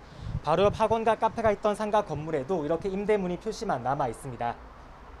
주변 상인들은 한 목소리로 지금껏 겪어보지 못한 최악의 상황이라고 하소연합니다. 보시다시피 여기 유동인구가 없어요, 이제. 옛날에 노량진 아니에요. 근데 이제 다시 뭐 좋아질지는 모르겠지만 지금 상황으로서는 노량진 최악이에요. 이렇게 분위기가 확 바뀐 건 역시 코로나19 영향 때문입니다. 감염 걱정에 대면 강의를 꺼리기 시작했고 학생들이 노량진을 찾지 않게 되면서 주변 상권이 직격탄을 맞은 겁니다. 게다가 공무원 시험 자체의 인기도 예전만 못합니다. 지난 2일 치러진 국가공무원 9급 공채시험 경쟁률은 최근 5년 사이 가장 낮았고 꾸준히 하락하는 추세입니다. 상대적으로 적은 임금과 만만치 않은 업무 강도, 연금제도 개편 등이 선호도 하락의 이유로 꼽힙니다. 젊은 세대들이 안정성 대신 자아실현 등 다양한 가치를 직업 선택 기준으로 삼기 때문이라는 분석도 나옵니다. 개인 행복에 대한 니즈가 굉장히 강화됐기 때문에 예를 들어서 공무원 생활을 통해서 자기 만족도 높은 삶을 영위할 수 있냐, 직업 선택의 폭이 좀 다변화된 것 같거든요. 특히 변화 가능성이 적은 안정보다는 이른바 한방을 선호하는 문화가 창업 활성화와 함께 공무원 시험 경쟁률 하락으로 이어진 것 아니냐는 의견도 있습니다. YTN 김철입니다. 중국이 상하이 봉쇄를 일부 완화한다고 밝혔지만 도시 기능은 여전히 회복되지 못하고 있습니다. 미국은 상하이 주재 자국 총영사관 직원 일부에 출국 명령을 내렸고 중국은 흠집내기라면서 반발했습니다. 베이징에서 강성홍 특파원의 보도입니다. 도시 봉쇄 장기화로 식료품 부족 사태까지 발생하자 상하이시가 봉쇄 일부 완화 조치를 발표했습니다. 시 전역을 수만 명 단위로 구역을 쪼개 2주 동안 감염자가 없는 곳에 한해서 외출을 허용한 겁니다. 根据检测的结果分析研判，实施分区、分级、差异化的防控。 외출이 허용된다고는 하지만 집 부근까지만 나갈 수 있고 차를 몰고 이동하는 것은 아예 금지돼 있습니다. 상점 문도 아직 대부분 닫혀 있는 데다 버스나 지하철은 다니지 않고 있습니다. 이렇게나마 자유를 찾은 구역은 상하이시 전체의 43%, 최소 1,000만 명은 아직 집안에서 격리되어 있는 상태입니다. 那么我国2年多的防控实践证明动态清零符合中国的实际。 중국의 완고한 방역에 미국은 상하이 주재 총영사관에 비필수 외교관과 가족에게 출국 명령을 내렸습니다. 번스 대사까지 나서 과도한 격리에 우려를 제기해도 받아들여지지 않자 자구책에 나선 겁니다. 중국은 이유 없는 방역 정책 흠집내기라며 반발했습니다. 停止借疫情搞政治操弄，停止对中国污蔑抹黑。 앞서 중국 주재 유럽연합 EU 상공회의소는 중국 정부에 공문을 보내 방역 완화를 촉구했습니다. 공문에는 대규모 검사와 격리라는 낡은 수단으로는 오미크론 변이를 막을 수 없다는 비판도 들어 있습니다. 중국이 사상 초유의 도시 봉쇄 정책을 고수하면서 외교적 갈등 조짐까지 나타나고 있습니다. 베이징에서 YTN 강성웅입니다. 최근 검찰의 공개 수배로 여론에 관심이 쏠린 계곡살인 사건이 정치권의 검수완박 논쟁으로까지 비화하고 있습니다. 민주당의 검찰 수사권 완전 박탈 추진에 국민의힘이 반발하면서 검찰이 없었다면 이 사건의 실체를 밝히지 못했을 것이라고 주장하고 있는 것인데 실제 수사 과정은 어땠는지 황윤태 기자가 짚어봤습니다. 계곡살인 사건을 처음 수사한 기관은 경기 가평경찰서입니다. 2019년 6월 이은혜의 남편 윤모 씨가 사망했을 당시 단순 변사 사건으로 결론 내렸고 수사를 지휘하던 검찰도 별다른 의심을 하지 않았습니다. 그대로 묻힐 뻔한 사건에 대해 재수사가 이뤄진 결정적 계기는 경찰에 접수된 유족 지인의 제보였습니다. 보험금을 노린 범행 의혹 등에 대해 1년 동안 다시 경찰 수사가 진행됐고 방송 프로그램으로 다뤄지면서 사회적 관심도 고조됐습니다. 결국 경찰은 살인과 보험 사기 방지 특별법 위반 미수 혐의를 적용해 이은혜와 공범 조연수를 검찰에 넘겼습니다. 다만 혐의를 입증할 물증은 확보하지 못해 수사와 송치는 불구속 상태로 진행됐습니다. 당시 경찰 관계자는 YTN과의 통화에서 제보받은 사건 범위가 굉장히 넓은 데다 피의자가 수차례 소환 조사에 빠짐없이 출석하고 주거지도 명확해 구속영장을 신청하긴 어려웠다고 설명했습니다. 사건을 넘겨받은 검찰이 다시 1년간 수사하면서 살인 혐의에 대한 구체적 증거가 포착됐습니다. 이은혜와 조연수의 주거지 압수수색을 통해 확보한 대포폰 수십 개에서 윤 씨를 계획적으로 살인하려 한 정황이 드러난 겁니다. 2019년 강원도 양양의 펜션에서 보거피가 섞인 음식을 윤 씨에게 먹이고 석 달 뒤 경기도 용인의 낚시터에서도 윤 씨를 빠뜨리려 한 정황도 새롭게 확인됐습니다. 검찰은 이를 토대로 이은혜와 조연수를 처음 소환해 새로 확보한 증거를 들이밀었지만 이들은 다음날 곧바로 잠적해버렸습니다. 3개월 넘게 두 사람의 행방을 찾지 못한 검찰은 결국 공개 수사로 전환한 뒤 경찰과 함께 추적에 나섰습니다. 수차례 변곡점을 겪으며 대중의 관심을 집중시킨 이번 사건은 검찰 수사권 완전 박탈 논란과 맞물려 정치권에서까지 언급됐습니다. 계곡 살인 사건 피의자들이 경찰 수사에서 풀려나왔다가 검찰이 결정적 증거를 발견한 이후 피의자들은 도주 중입니다. 검찰이 없었다면 영구 미제 사건이 되었을 것입니다. 하지만 전문가들은 이번 사건이 검경의 수사권 조정보다는 유기적인 협조 체계가 더 필요하다는 걸 보여준다고 말합니다. 협력적 관계라기보다는 보이지 않는 질시와 반목이 사실 깔려 있기 때문에 이런 수사 절차가 상당히 지연되었다. 특히 공개수배 2주째 피의자를 검거하지 못하면서 수사가 점차 장기화 국면으로 접어드는 만큼 검경 간 긴밀한 공조 체계가 어느 때보다 중요하다는 지적입니다. YTN 황윤태입니다. 한국노총 소속 건설 노동자와 산하 산별연맹 회원조합 등이 수억 원대 조합비 횡령 의혹이 제기된 한국노총 전국건설산업노조 진병준 위원장을 규탄하는 성명을 연달아 냈습니다. 한국노총 소속 건설 노동자들은 오늘 기자회견을 열어 진 위원장의 구속 수사를 촉구하고 진 위원장이 한국노총 선거에서 특정 후보를 지지하도록 강요했다는 의혹도 제기했습니다. 한국노총 산하 산별연맹 회원조합도 회계감사위원을 맡은 진 위원장 직무를 즉각 정지하라는 성명을 냈습니다. 법원이 내일로 예정된 민주노총의 도심 집회를 조건부 허용했습니다. 서울행정법원은 오늘 민주노총이 서울시를 상대로 낸 집행정지 신청을 일부 인용했습니다. 재판부는 내일 낮 1시부터 1시간 동안 서울 경복궁 고궁박물관 남측 인도와 차로 1개에서 최대 299명이 참석한 가운데 집회를 열 수 있게 했습니다. 민주노총은 어제 서울 통이동 대통령직 인수위원회 부근 집회를 금지한 서울시 처분의 효력을 멈춰달라며 법원에 집행정지를 신청했습니다. 국세청이 일동제약에 대한 세무조사에 착수했습니다. 국세청은 오늘 서울 양재동 일동제약 본사에 직원들을 파견해 세무 관련 자료 일부를 확보했습니다. 이번 조사는 정기 세무조사가 아닌 비정기 특별 세무조사를 주로 맡은 서울지방국세청 조사 4국이 진행한 것으로 전해졌습니다.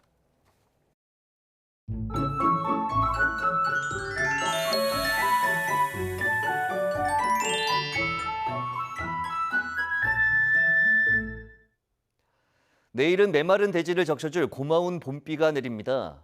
또 연일 초여름처럼 기온이 크게 오르면서 고온 현상이 나타나고 있는데 이 비로 고온 현상도 누그러지겠습니다. 내일 서울 낮 기온이 16도로 오늘보다 10도 안팎으로 크게 낮아지겠습니다. 서울과 경기 북부, 강원 북부는 내일 아침에 비가 그친 뒤 소강 상태를 보이겠고 밤에 다시 약하게 빗방울이 떨어지겠습니다. 다른 지역은 모레 오전까지 산발적으로 이어질 것으로 보이는데 제주도에 최고 60mm, 다른 지역에는 5에서 40mm의 비가 내리면서 건조함이 완화되겠습니다.